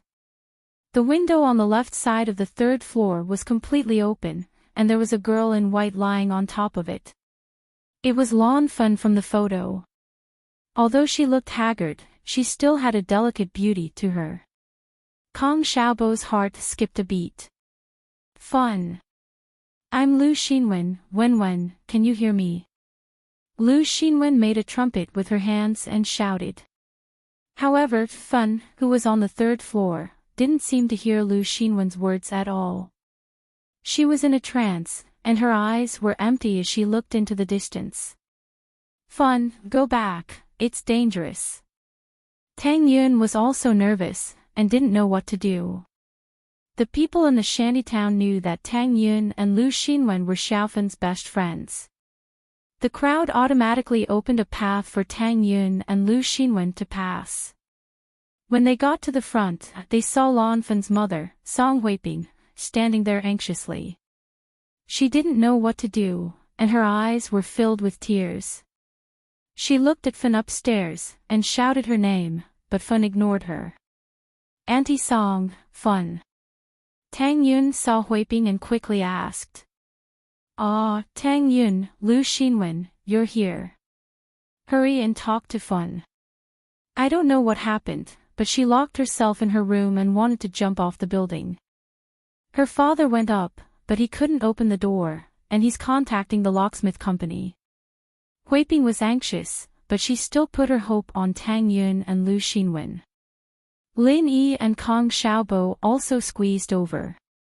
Kong Xiaobo looked even more anxious than Tang Yun, and his forehead was covered in sweat. Boss, what should we do? What should we do?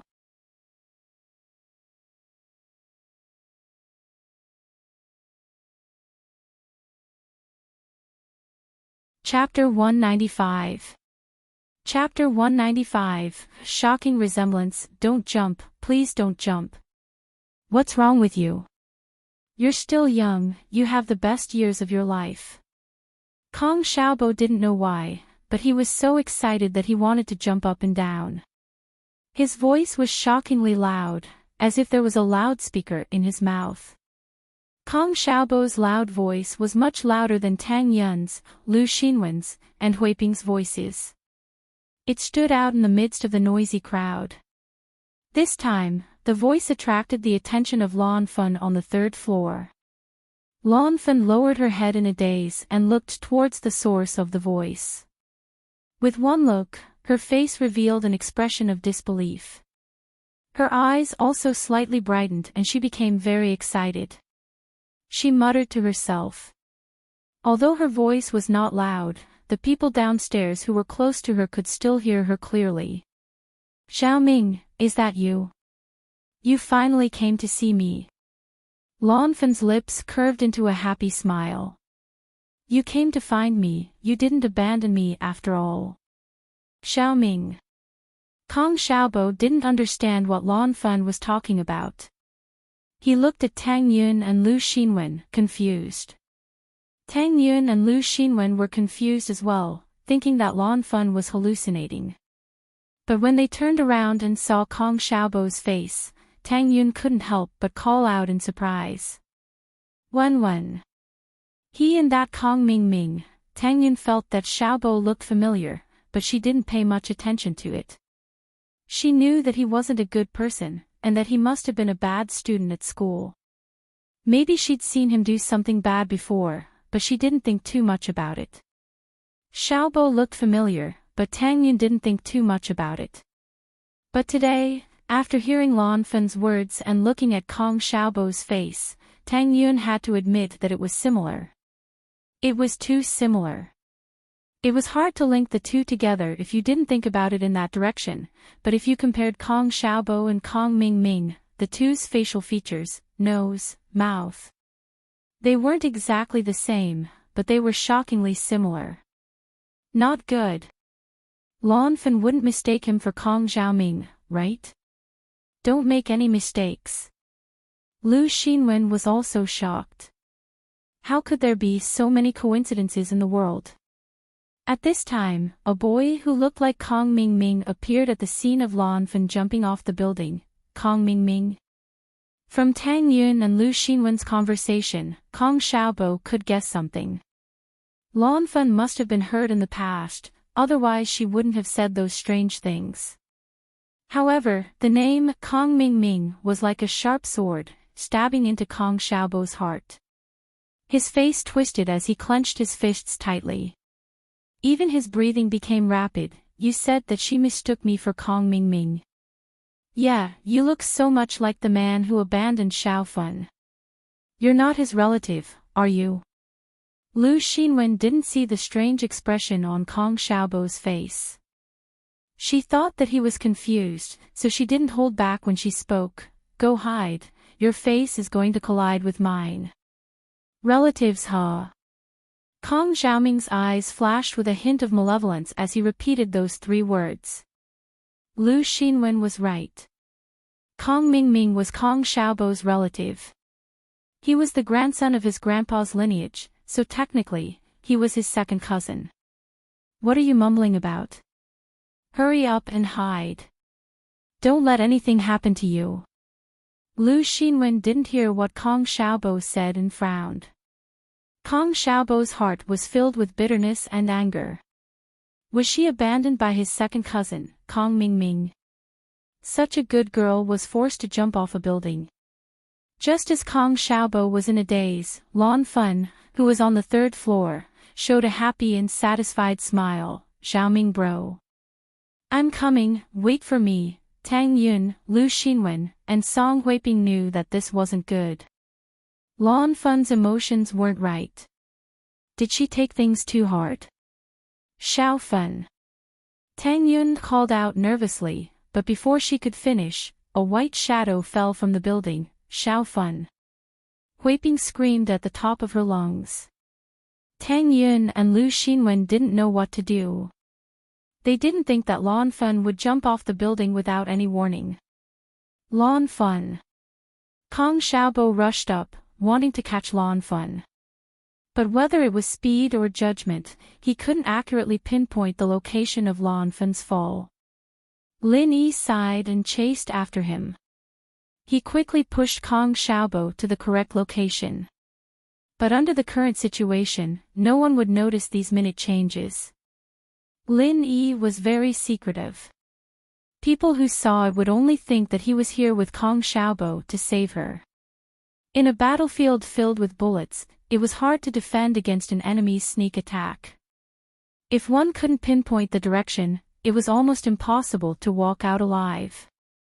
Lin Yi pretended to be nervous the moment Xiaofan fell to the ground, but he pushed Kong Xiaobo's arm and caught Xiaofan. With the speed and height of Xiaofan's fall, if one wasn't professionally trained, they wouldn't be able to withstand the gravity of the fall. It was very likely that they would let go again after catching her. Although there was a buffer in between, it could easily cause casualties. So, Lin Yi could only help Kong Xiaobo once. This was a guy who'd been following him around ever since he'd transferred, calling him boss. He didn't mind helping him save the damsel in distress this time. But when Kong Xiaobo caught Xiaofan firmly, Lin Yi quietly let go of Kong Xiaobo's arm. He believed that Kong Xiaobo wouldn't have noticed anything amiss in the tense situation just now. In a situation like this, there was only nervousness in his heart, and his mind was a mess. Even if he thought about it later, he wouldn't remember it clearly. Xiaofan, Tang Yun, Lu Xinwen, Song Huiping, and the surrounding residents surrounded Kong Xiaobo.